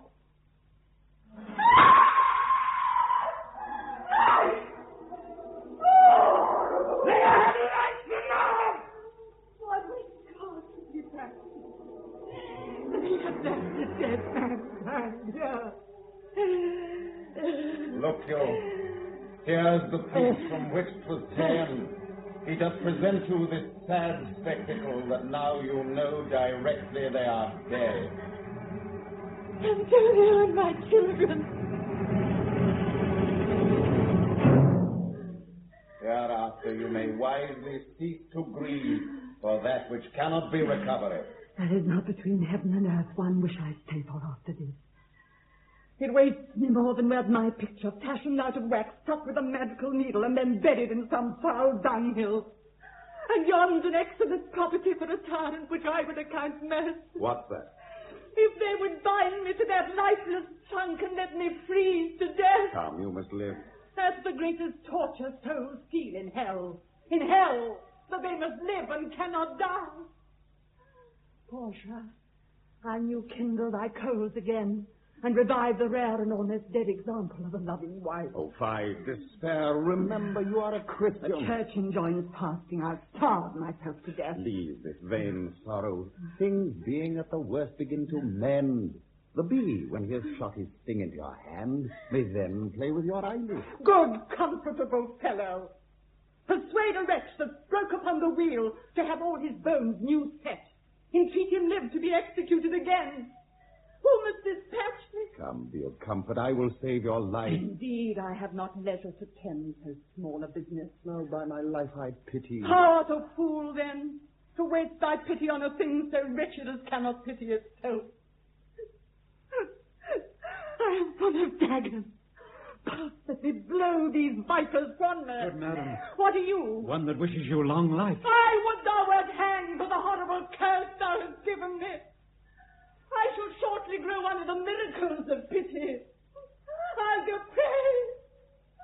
No, I'll go curse. Oh, fie. I could curse the Oh, stars. careful. And those 3 smiling seasons of the year into a Russian winter. Nay, the world to its first shame. Look, the stars shine still. Oh, but you must remember my curse hath a great way to go. Plagues that make lanes through largest families consume them. High lady. Let them, like tyrants, never be remembered but for the ill they have done. Let all the zealous prayers of mortified churchmen forget them. Oh, uncharitable. Let heaven a little while cease crowning martyrs to punish them.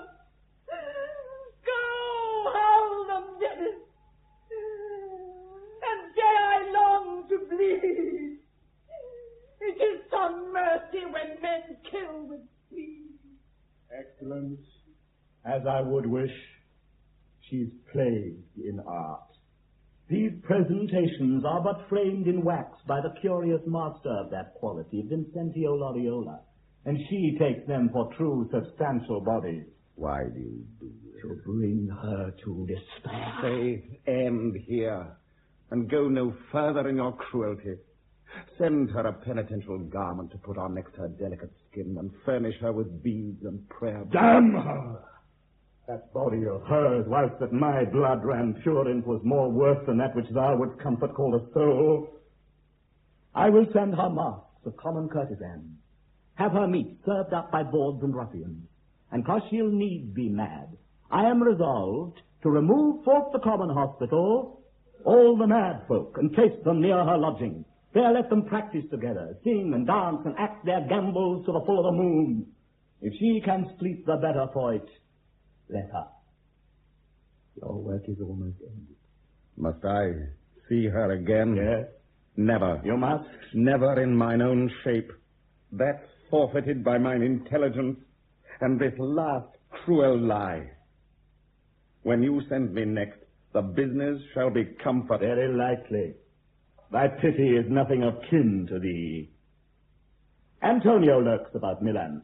Thou shalt shortly thither to feed a fire as great as my revenge, which never will slack till it hath spent its fuel.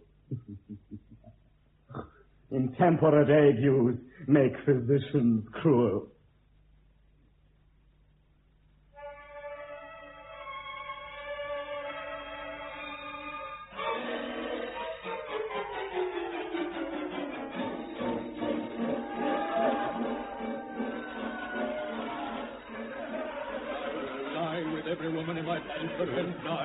I would find them over like hiccups. Tell my apothecary outgoing because I am a cutter. I have found out his roguery. He makes alum of his white urine and sells it to citizens with overstrain. Your precious woodcock head with the brains picked out on. You are a very ancient gentleman. What hideous noise was that? It's the wild consort of madman, lady, which your parent brother has placed about your lodging. This silly, I think, will never practice till this hour. Indeed, I thank him. Nothing but noise and folly can keep me in my right wit, whereas reason and silence make me stark mad. Is this a prison? Yes. But you shall live to shake this durance off. Ah, the fool. The robin redbreast and the nightingale never live long in cages. Pray, dry your eyes. What think you of, madam? Of nothing. When I'm mused thus, I sleep. Like a madman with your eyes open. Dost thou think we shall know one another in the other world? Yes. Out of question. Oh, that it were possible we might but hold some 2 days' conference with the dead. From them I should learn somewhat I am sure I never shall know here. I'll tell thee a miracle. I am not mad yet, to my cause of sorrow. The heaven o'er my head seems made of molten brass, the earth of flaming sulphur.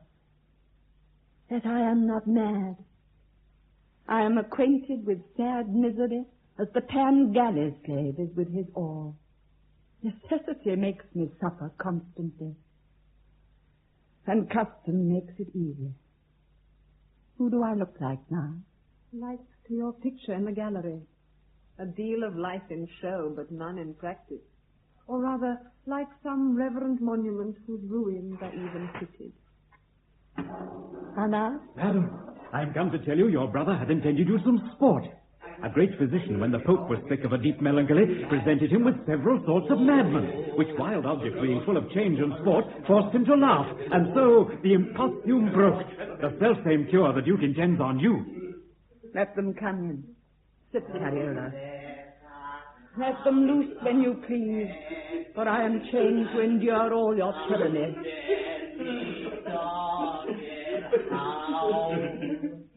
Sounding and from the threatening of beasts and all the world the ravens resound, wolves and bears, wheel, bell and ball apart, till your some noise hath toyed your ears, and corrosive your heart.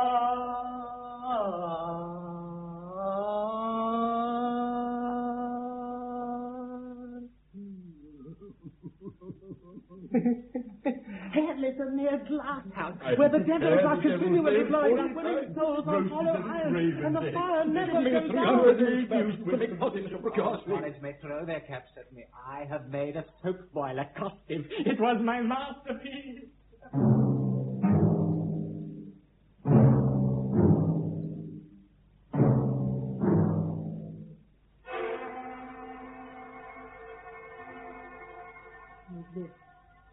Is he mad, too? Pray question him. I'll leave you. I am come to make thy tomb. Ah, my tomb. Thou speakst as if I lay upon my deathbed, gasping for breath. Dost thou perceive me sick? Yes, and the more dangerously since thy sickness is insensible. Thou art not mad, sure. Dost know me? Yes. Who am I? Thou art a box of worm seed. At best but a salvatory of green mummy. What's this flesh? A little curded milk, fantastical puff paste? Our bodies are weaker than those paper prisons boys use to keep flies in. More contemptible, since ours is to preserve earthworms. Didst thou ever see a lark in a cage? Such is the soul in the body. This world is like her little tuft of grass, and the heaven o'er our head like her looking glass. Only gives us a miserable knowledge of the small compass of our prison. Am not I thy Duchess? Thou art some great woman, sure, for riot begins to sit on thy forehead clad in grey hairs, 20 years sooner than on a merry milkmaid.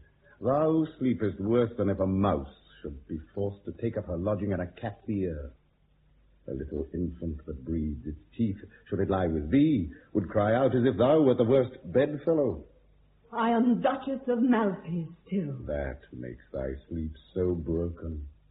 Glories like glowworms afar off shine bright, but look too near, have neither heat nor light. Thou art very plain. My trade is to flatter the dead, not the living. I am a tomb maker. And thou comest to make my tomb? Yes. Let me be a little merry. Of what stuff wilt thou make it? Nay, resolve me first with what fashion. Why, do we grow fantastical in our deathbed?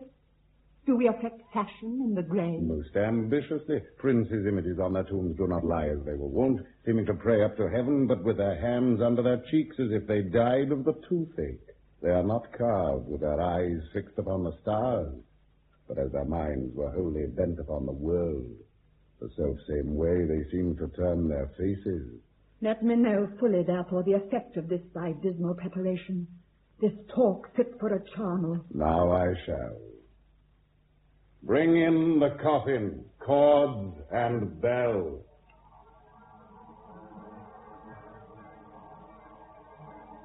Here is a present from your princely brothers, and may it arrive welcome, for it brings last benefit, last sorrow. Let me see it. I have so much obedience in my blood. I wish it in their veins to do them good. This is your last present, James. Oh, my sweet lady. It affrights not me. I am the common bellman that usually is sent to condemned persons the night before they suffer. Even now thou saidst thou wast a tomb maker. That was to bring you by degrees to mortification. Listen. Hark. Now everything is still. The screech owl and the whistler shrill call upon our dame aloud and bid her quickly don her shroud. Much you had of land and rent, your length in clay is now competent. A long war disturbed your mind. Here your perfect peace is signed. Of what is fools make such vain keeping? Sin their conception, their birth, weeping, their life, a general mist of error, their death, a hideous storm of terror. Strew your hair with powders sweet, don clean linen, bathe your feet, and the foul fiend more to check, a crucifix let bless your neck. It is now full tide between night and day. End your groan and come away.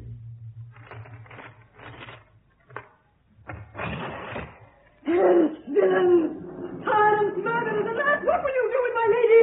Call for help! Whom to our next neighbors they are mad. Remove that noise. Farewell, Cariola. In my last will I have not much to give. A many hungry guests have fed upon me. Thine will be a poor liberty. I will die with her! I pray thee, look thou givest my little boy some syrup for his cold, and let the girl say her prayers ere she sleeps. Now what you please. What death? Strangling. Here are your executioners. I forgive them. The apoplexy, catarrh, or cough of the lungs would do as much as they do. Does not death fright you? Who would be afraid on't, knowing to meet such excellent company in the other world? Yet methinks the manner of your death should much afflict you. This cord should terrify you. Not a whit. What would it pleasure me to have my throat cut with diamonds, or to be smothered with cassia, or to be shot to death with pearls? I know death has 10,000 several doors for men to take their exit, and 'tis found they go on such strange geometrical hinges, you may open them both ways. Any ways I haven't sent, so I were out of your way. Tell my brothers that I perceive death now I am well awake. Best gift is they can give or I can take. I would fain put off my last woman's port. I'd not be tedious to you. We're ready. Dispose my breast how please you. But my body bestow upon my women, will you? Yes, we will. Pull. And pull strongly, for your able strength must pull down heaven upon me. Yet say, heaven gates are not so highly arched as princes' palaces. They that enter there must go upon their knees. Come, violent death. Serve for mandragora to make me sleep. Go tell my brothers when I am laid out, they then may feed in quiet.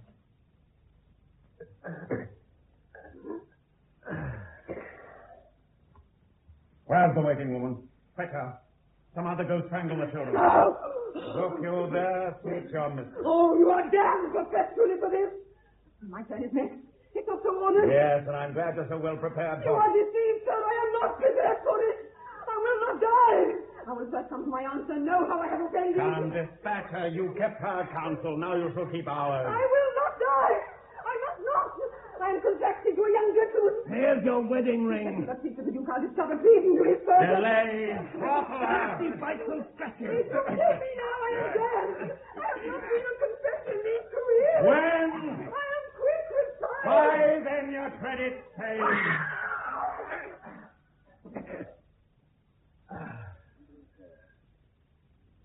these lies still.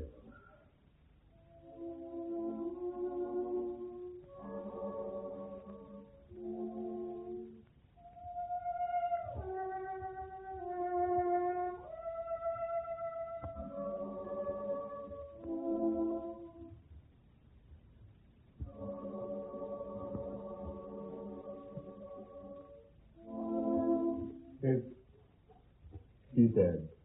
Here's what you'd have her. But here begin your pity. Gaze on this sight. Alas, how have these children offended? The death of young wolves is never to be pitied. Fix your eye here. Constantly. Do you not weep?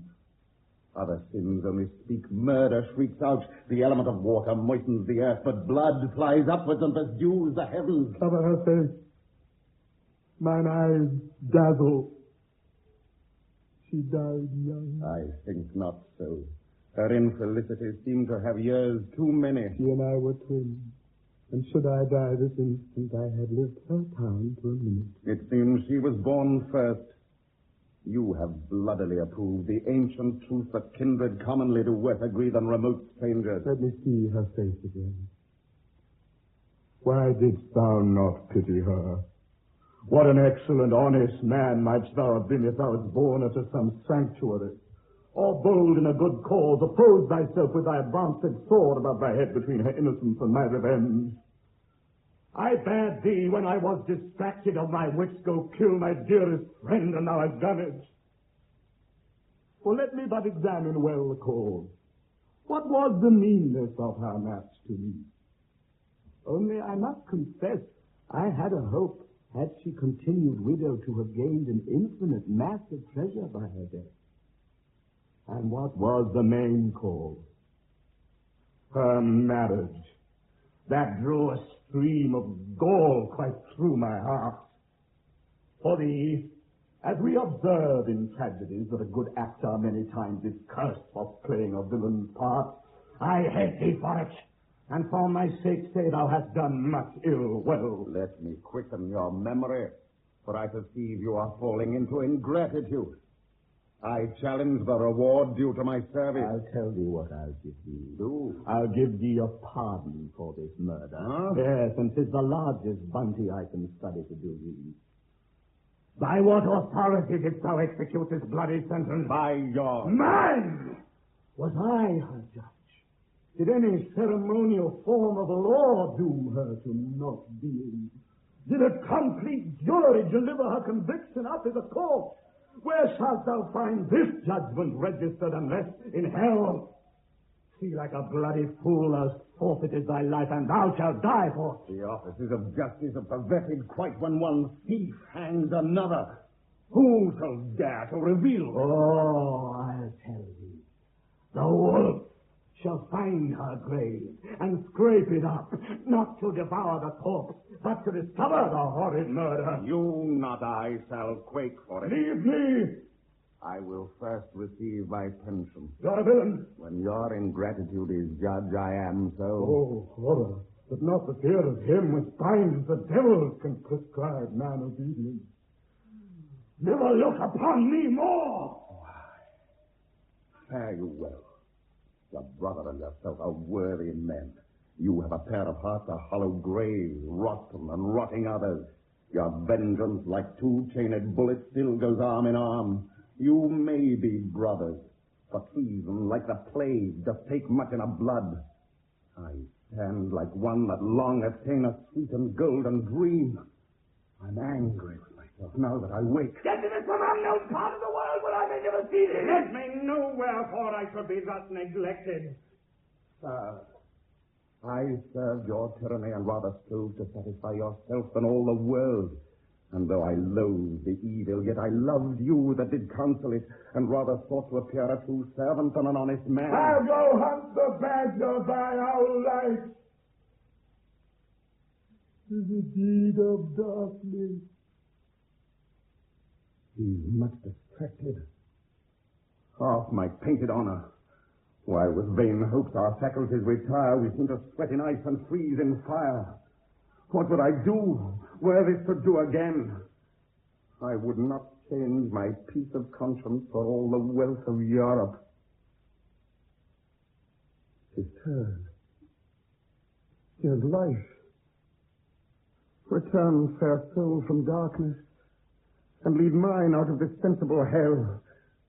She's warm. She breathes.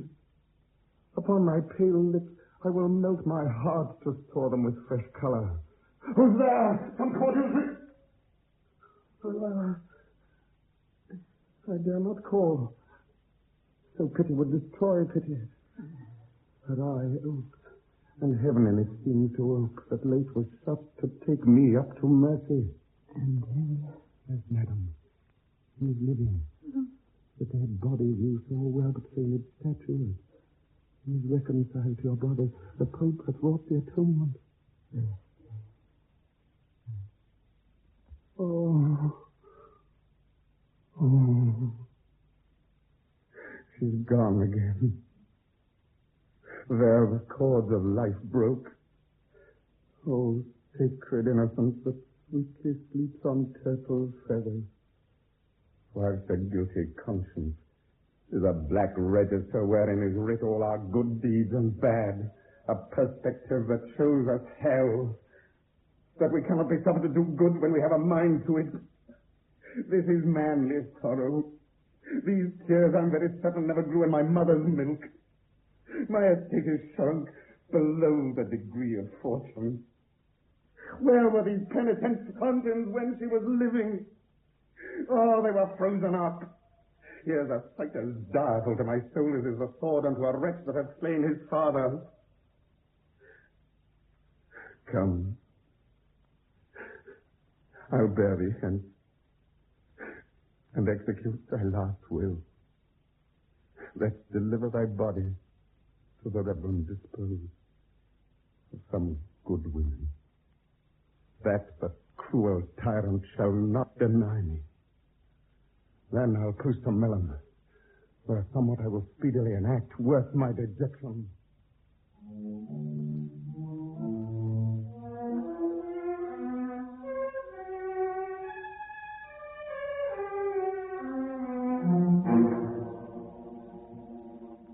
What think you, Delio, of my hope of reconcilement to the Aragonian brethren? I misdoubt it.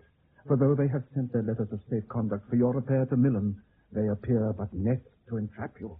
This night I mean to venture all my fortune to the Cardinal's worst of malice. I have got private access to his chamber, and intend to visit him about the mid of night, as once his brother did our noble Duchess. It may be that the sudden apprehension of danger, for I go in mine own shape, when he shall see it fraught with love and duty, may draw the poison out of him and work a friendly reconcilement. If it fail, yet it shall rid me of this infamous calling. For better fall once than be ever falling. I'll second you in all danger, and howe'er my life keeps rank with yours. You are still my loved and best friend. Now, Doctor, may I visit your patient? The Lord Ferdinand, if please, your lordship, but he's instantly to take the air here in the gallery by my direction. Prithee, what's his disease? Oh, a very pestilent disease, my lord. They call lycanthropy. What's that? I need a dictionary to it. I'll tell you. In those that are possessed with it, there o'erflows such melancholy humor they imagine themselves to be transformed into wolves. Steal forth to churchyard in the dead of night and dig dead bodies up. As 2 nights since, one met the Duke about midnight in a lane behind St. Mark's Church, with the leg of a man upon his shoulder, and he howled fearfully. Said he was a wolf. Only the difference was a wolf's skin was hairy on the outside, his on the inside. Bade them take their sword, rip up his flesh, and try. Straight. I was sent for, and having ministered to him, found his grace very well recovered. I am glad on't. Yet not without some fear of a relapse. Stand aside. He comes.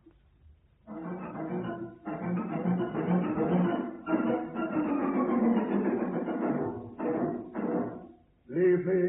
Why, does your lordship love this solitariness? Eagles commonly fly alone. They are crows and starlings that flock together. Look, what has followed me? Nothing, my lord. Yes. 'Tis your shadow. It. Let it not move me. Impossible if you move and the sun shines. I will throttle it. Oh, my lord, you are angry with nothing. You are a fool. How is it possible I should capture my shadow and let my fall upon? When I go to hell, I mean to carry a bride. For look you, good gifts evermore make way for the worst person. Wise, good my lord. I'm studying the art of patience. 'Tis a noble virtue. To drive 6 snails before me from this town to Moscow. Neither use gold nor witnesses, but let them take their own time.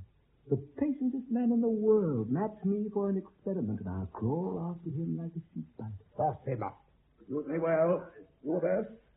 What I have done, I have done. I'll confess nothing. Now, let me come to him. Are you mad, my lord? Are you out of your princely wits? Your doctor. Let his ears thought up and his eyebrows filed more bill. I must do mad tricks with it, for that's the only way on. I have brought your grace a salamander skin to keep you from sunburning. I have cruel, sore eyes. Oh, the white of a cockatrice's egg is present remedy. Let it be a new laid one. You are best. Hide me from him. Citizens are like kings. They brook no confrontation. Now he begins to fear me. Now let me alone with him. Now put off your gown. Let me have some 40 urinals filled with rose water. He and I'll go pelt one another with them. Now he begins to fear me. Can you fetch a frisk, sir? No, let him go upon my peril. I find by his eye he stands in awe of me. I'll make him as tame as a dog. Hang yourself. Stop. Oh! Stamp him into a collar. Oh! Lay off his skin. Oh! One of the anatomist, this rogue of set of a coal yonder, and barber, surgeon, all. Hands! You are all of you like beasts for sacrifice. There is nothing left of you but tongue and belly, flattery and lechery. Hands! Doctor, we did not fear you truly. True. I was somewhat too forward. Upon me, what a fatal judgment has fallen upon me, Ferdinand. And there's your grace what accident hath brought unto the prince this strange distraction. I must feign somewhat. Thus they say grew. You have heard it rumored for these many years. None of our family dies, but there is seen the shape of an old woman which is given by tradition to us to have been murdered by her nephews for her riches. Such a figure one night, as the prince sat up late at book, appeared to him, when, crying out for help, the gentleman of chamber found his grace all on a cold sweat, altered much in face and language. Since which apparition he hath grown worse and worse, and I much fear he cannot live. My Lord Cardinal, Bosola would speak with you. We'll leave your grace, wishing to the sick prince, our noble lord, all health of mind and body. He is most welcome. My lord. This Bosola must not know by any means I had intelligence in our Duchess's death. For though I counselled it, the full of all the engagement seemed to grow from Ferdinand. My Lord Cardinal. Now, sir, how fares our sister? I do not think but sorrow makes her look like to an oft-dyed garment. She shall now take comfort from me. Why do you look so wildly? Oh, the fortune of your master here, the prince, dejects you. But be you of happy comfort.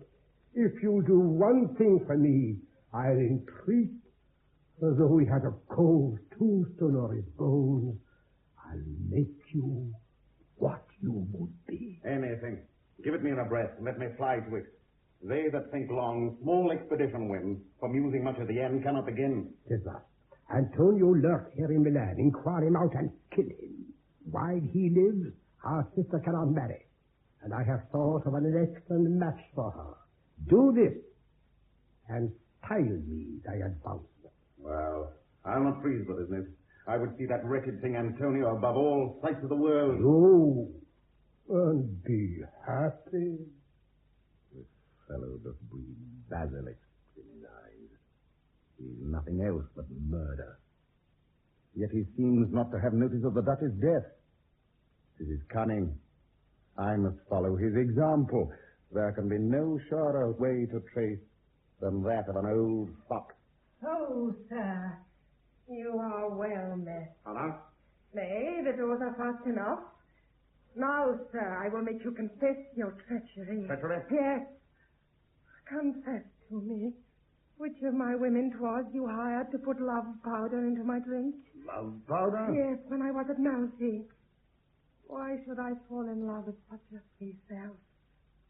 Oh, I have already suffered for thee so much pain. The only remedy to do me good is to kill my longing. Excellent lady. You have a pretty way on to discover your longing. Come. Come, I'll disarm you and arm you with that. Yes, this is wondrous strange. Oh, now you say I am wanton. This nice modesty in ladies is but a troublesome familiar that haunts them. No, you me, I'm a blunt soldier. The better. Sure, the once fire where there are no lively sparks of roughness. And I want compliment. Oh, why ignorance in courtship cannot make you do amiss if you have a heart to do well. I have it. I will work upon this creature.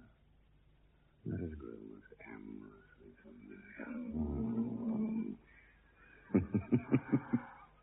If the great Cardinal should now see me thus, would he not count me a villain? No. You might count me a wanton, not lay a scruple of offense on you. But if I see instead a diamond, the forge is not in stone, but in me, the thief that purloins it. Oh. I am suffering with you. We, the great women of pleasure, used to cut off these uncertain wishes and unquiet longings, and in an instant join with sweet delight in the pretty excuse together. Oh, had you been in the street under my chamber window, even there, I should have courted you.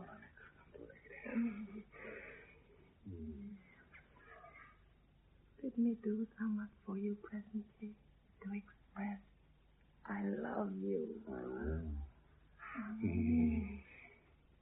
And if you love me, fail not to effect it. The Cardinal is growing wondrous melancholy. Demand the cause. Let him not put you off with feigned excuse. Discover the main ground. Why would you know this? I have depended on him. I hear that he's fallen in some disgrace with the Emperor. If he be like the mice that forsake falling houses, I would shift to other dependents. Oh, you shall not need follow the war. I'll be your maintenance. And I, your loyal servant. But I cannot leave my calling. Oh, not leave an ungrateful general for the love of a sweet lady. You are like some cannot sleep in feather beds, but must have blocks for their pillows. Let me do this. Cunning. Tomorrow I'll expect the intelligence. Tomorrow? Now. Get you into my cabinet here. You shall have it with you. Do not delay me no more than I do you. I am like one that is condemned. I have my pardon promised, but I would see it sealed. Go, my cabinet, get you in. You shall see me wind my tongue about his heart like a skein of silk. Oh, get you in. Let none upon your lives have conference with Prince Ferdinand unless I know it. In this distraction he may reveal the murder. My dear Lord Cardinal, so long away. Oh, yawns my lingering consumption. I'm weary of her, and by any means would be quit of.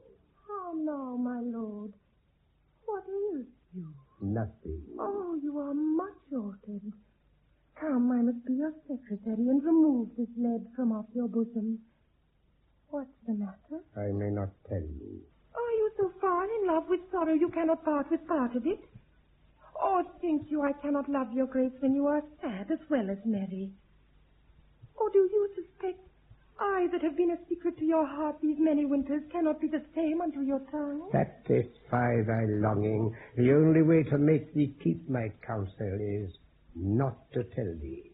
Tell your echoes this. Or flatterers that like echoes still report what they hear, though most imperfect, and not me. Will you rack me? No. Judgment shall draw it from you. It is an equal fault to tell one's secrets unto all or none. The first argues folly. But the last, tyranny. Very well. Why, imagine I have committed some secret deed which I desire the world may never hear of. Therefore may not I know it? You have concealed from me as great a sin as adultery. There never was occasion for perfect trial of my constancy till now. Sir, I beseech you. You'll repent it. Never. It hurries thee to ruin. I'll not tell thee. Be well advised, and think what danger it is to receive a princess' secret. They that do had need have their breasts hooped with adamant to contain them. I pray thee yet be satisfied. Examine thine own frailty. 'Tis more easy to tie knots than unloose them. 'Tis a secret that like a lingering poison may chance lie spread in thy veins and kill thee 7 years hence. Now you dally with me. No more. Thou shalt know it. By my appointment, the great Duchess of Malfi and 2 of her young children 4 nights since were strangled. Heaven! Sir, what have you done? How now? How settles this? Think you your bosom will be a grave, dark and obscure enough for such a secret? You have undone yourself, sir. Why? It lies not in me to conceal it. No. Come, I'll swear you to it upon this book. Oh, most religiously. Kiss it. I swear I... Come, kiss the book. Now you shall never utter it. Thy curiosity hath undone thee. Thou art poisoned with that book because I knew thou couldst not keep thy counsel. I have bound it with thy death. I forgive you this equal piece of justice you have done. Oh, I betrayed your counsel to that fellow. He overheard it. That was the cause I said it lay not in me to conceal it. This woman could not you have poisoned him?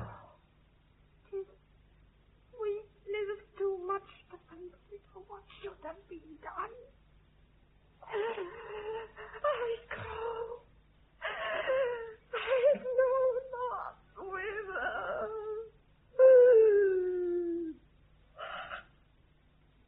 Wherefore comest thou hither? That I might find a great man like yourself not out of his wits as the Lord Ferdinand to remember my service. I'll have thee hewed in pieces. Make not yourself such a promise of that life which is not yours to dispose of. Who placed me here? Her lust as she intended. Very well. Now you know me for your fellow murderer. And wherefore should you lay fair marble colours upon your rotten purposes to me, unless you imitate some that do plot great treasons, and when they've done, go hide themselves at the graves of those that were actors in't? No more.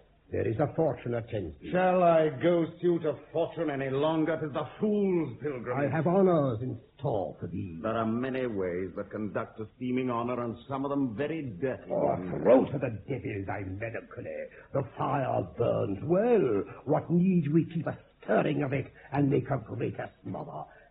Thou wilt kill Antonio. Yes. Take up that body. I think I shall shortly grow the common beer for churchyards. I will allow thee some dozen of attendants to aid thee in the murder. Oh, by no means. Physicians that apply leeches to any rank swelling use to cut off their tails, that the blood may run through them the faster. Let me have no train when I go to shed blood. lest it make me have a greater when I rise to the gallows. Come to me after midnight to help to remove that body to her own lodging. I'll give out she died of the plague. 'Twill breed the less inquiry after her death. Where's Castruccio, her husband? He rode to Naples to take possession of Antonio's citadel. Believe me, you've done a very happy turn. Fail not to come. There is the master key of our lodgings, and by that you may conceive what trust I plant in you. You shall find me ready.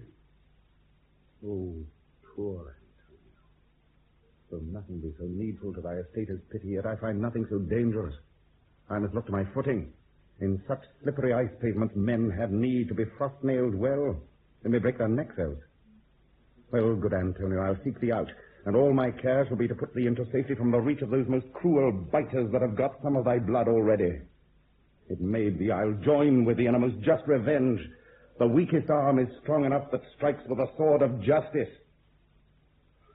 Still, methinks the Duchess haunts me. Oh, there. 'Tis nothing but my melancholy. Oh, penitence, let me truly taste thy cup that throws men down only to raise them up.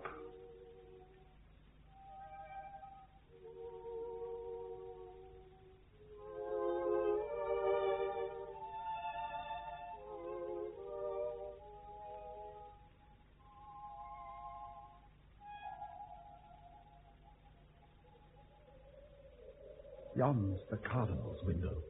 This fortification grew from the ruins of an ancient abbey, and to yon side of the river lies a wall gives the best echo that you ever heard. So hollow and so dismal, and withal so plain in the distinction of our words, that many have supposed it is a spirit that answers. I do love these ancient ruins. We never tread upon them, but we set our foot upon some reverend history.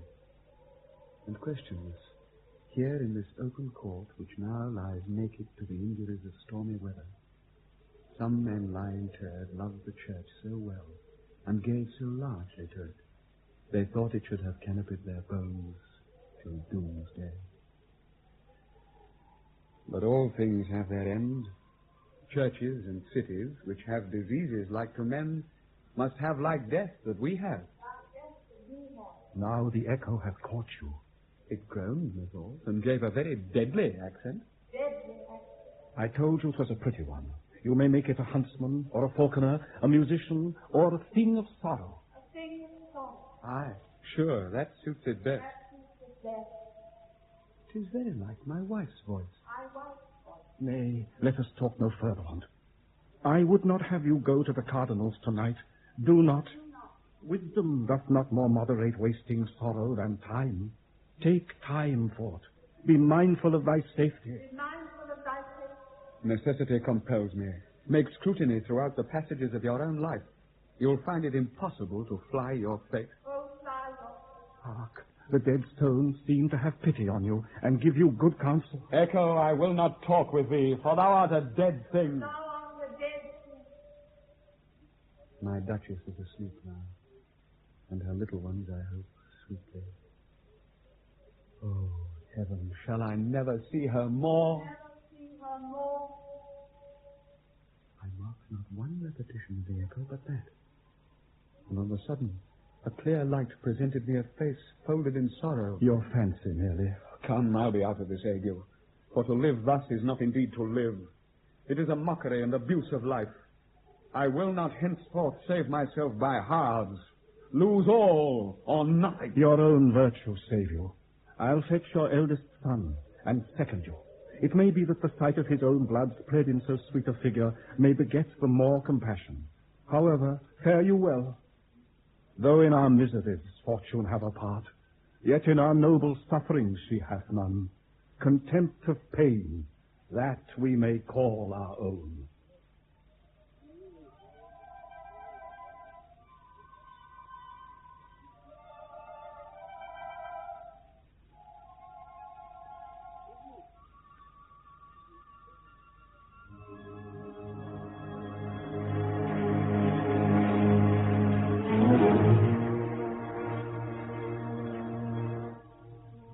shall not watch tonight by the sick prince. His grace is very well recovered. Good, my lord. Supper us. Oh, by no means. The noise and change of objects in his eye doth more distract him. I pray, all to bed. And though you hear him in his violent fit, do not rise, I entreat you. So, sir, we shall not. Nay, I must have your promise upon your honor, for I have enjoined with himself. And he seemed to urge it sensibly. Let our honors sign this trifle. Nor any of your followers? Neither. It may be to make trial of your promise when he's asleep. Myself will rise and feign some of his mad tricks and cry out for help and feign myself in danger. If your throat were cutting, I'd not come at you. Now I have protested against it. Why, I thank you. So the foul storm tonight. The Lord Ferdinand's chamber shook like an osier. 'Twas nothing but pure kindness in the devil to rock his own child. The reason why I would not suffer these about my brother is because at midnight I may, with better privacy, convey Julia's body to her own lodging. Oh, my conscience. I would pray now, but the devil takes away my heart for having any confidence in prayer. About this hour I appointed Bosola to fetch the body. When he hath served my term, he dies. Huh? It was the Cardinal voice. I heard him name Bosola and my death. Listen, I hear one's footing. Strangling. It's a very fast day. Nay, then I see I must stand upon my guard. What do you say to that? Whisper softly. You agree to it? So, if I stay down in the dark, the Cardinal would not for £1,000 the doctor should see him. My death is body. Here's the consequence of murder. We value not desert, nor Christian breath, when we know black deeds must be cured with death. Here, stay, sir, and be confident, I pray. I'll fetch you a dark lantern. Could I take him at his prayers, there were hope of pardon. Fall right, my sword! I'll not give thee so much leisure as to pray. I am gone. Thou hast ended a long suit in a minute. What art thou?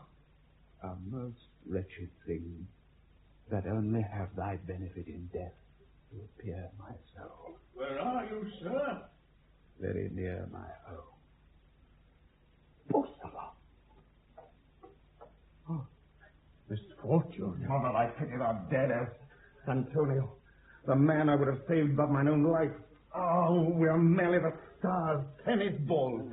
Stuck and bandied which way please them. Oh, good Antonio. I wish the one thing in thy dying years shall make thy heart break quickly. Thy fair Duchess and 2 sweet children. Their very names kindle a little life in me. Are murdered. Some men have wished to die at the hearing of sad things. I am glad that I shall do it in sadness. I would not now wish my wounds balm or healed, for I have no use to put my life to.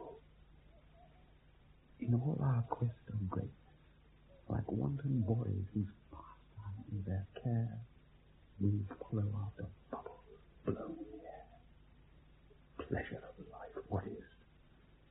With the good hours of an ague, merely a preparative to rest, to endure vexation. I do not ask the process of my death. Only commend me to deal. Break heart. And let my son fly a corpse of princes. Thou seems to have loved Antonio. I brought him hither to have reconciled him to the Cardinal. I do not ask thee that. Take him up if thou tender thine own life, and bear him where the Lady Julia was wont to lodge. I shall, my lord. Oh, my fate moves swift. I have this Cardinal in the forge already. Now I'll bring him to the hammer.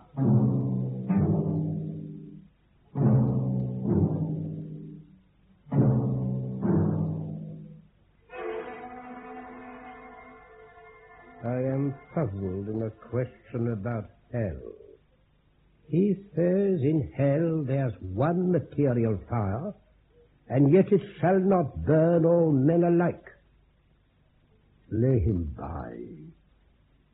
Oh, how tedious is a guilty conscience. When I look into the fish ponds in my garden, methinks I see a thing armed with a rake that seems to strike at me. Hurrah! Bosola.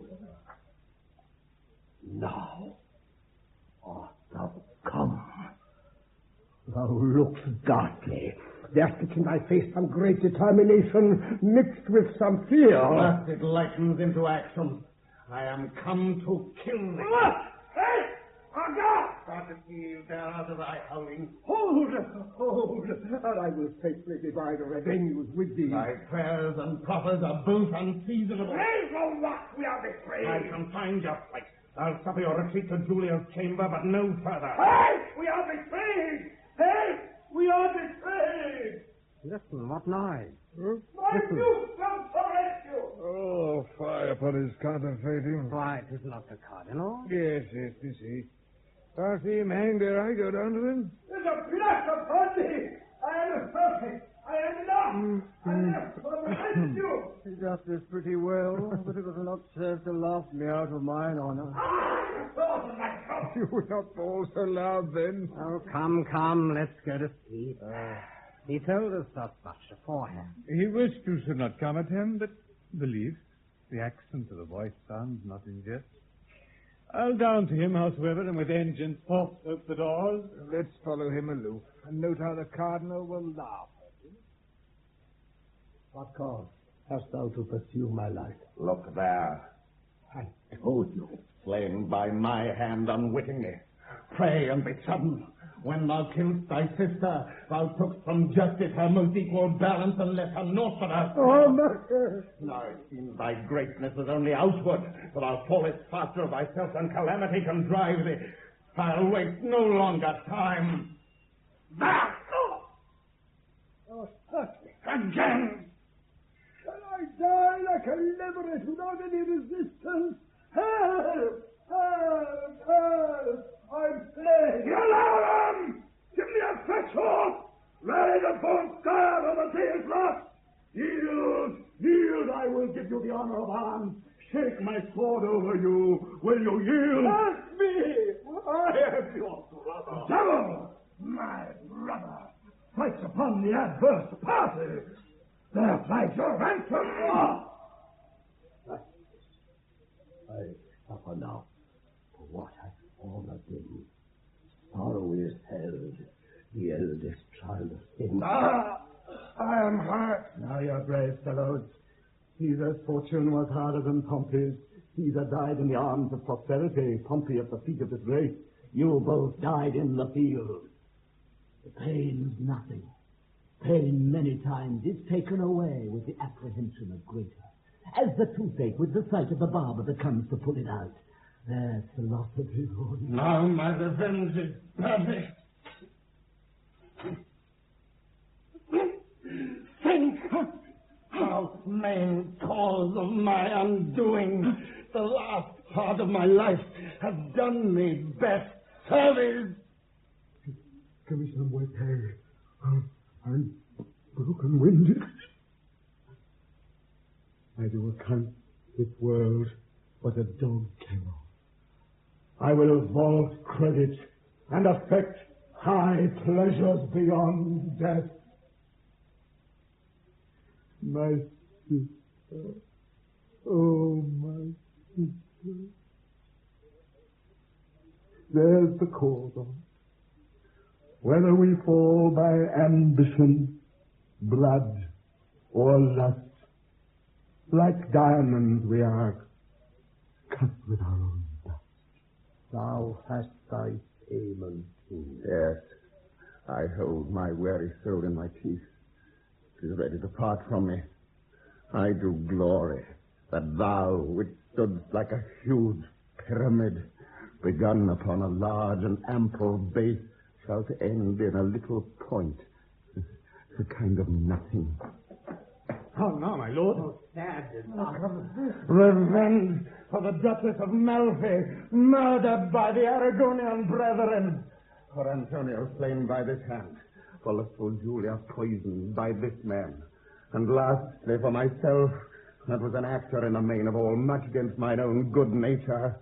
Here to the end, neglected. How now, my lord? Look to my brother. He gave us these large wounds as we were struggling here in the roughes.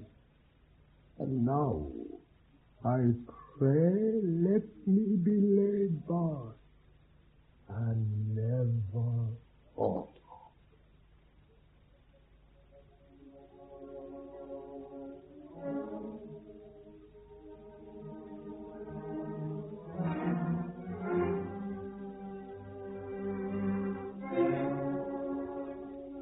How fatally, it seems, he did withstand his own rescue. Thou wretched thing of blood, how came Antonio by his death? In the mist. I know not how. Such a mistake as I've often seen in a play. I'm gone. We're only like dead walls, or vaulted graves that ruin yields no echo. Very well. It may be pain, but no harm to me to die in so good a quarrel. Oh, this gloomy world. In what a shadow or deep pit of darkness doth womanish and fearful mankind live. Let worthy mind ne'er stagger in distrust to suffer death or shame for what is just. Mine is another voyage.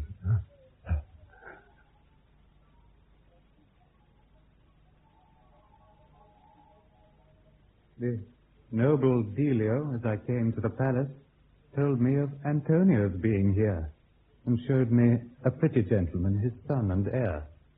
Look you, they come. Oh, sir, you come too late. I heard so, and was armed for it ere I came.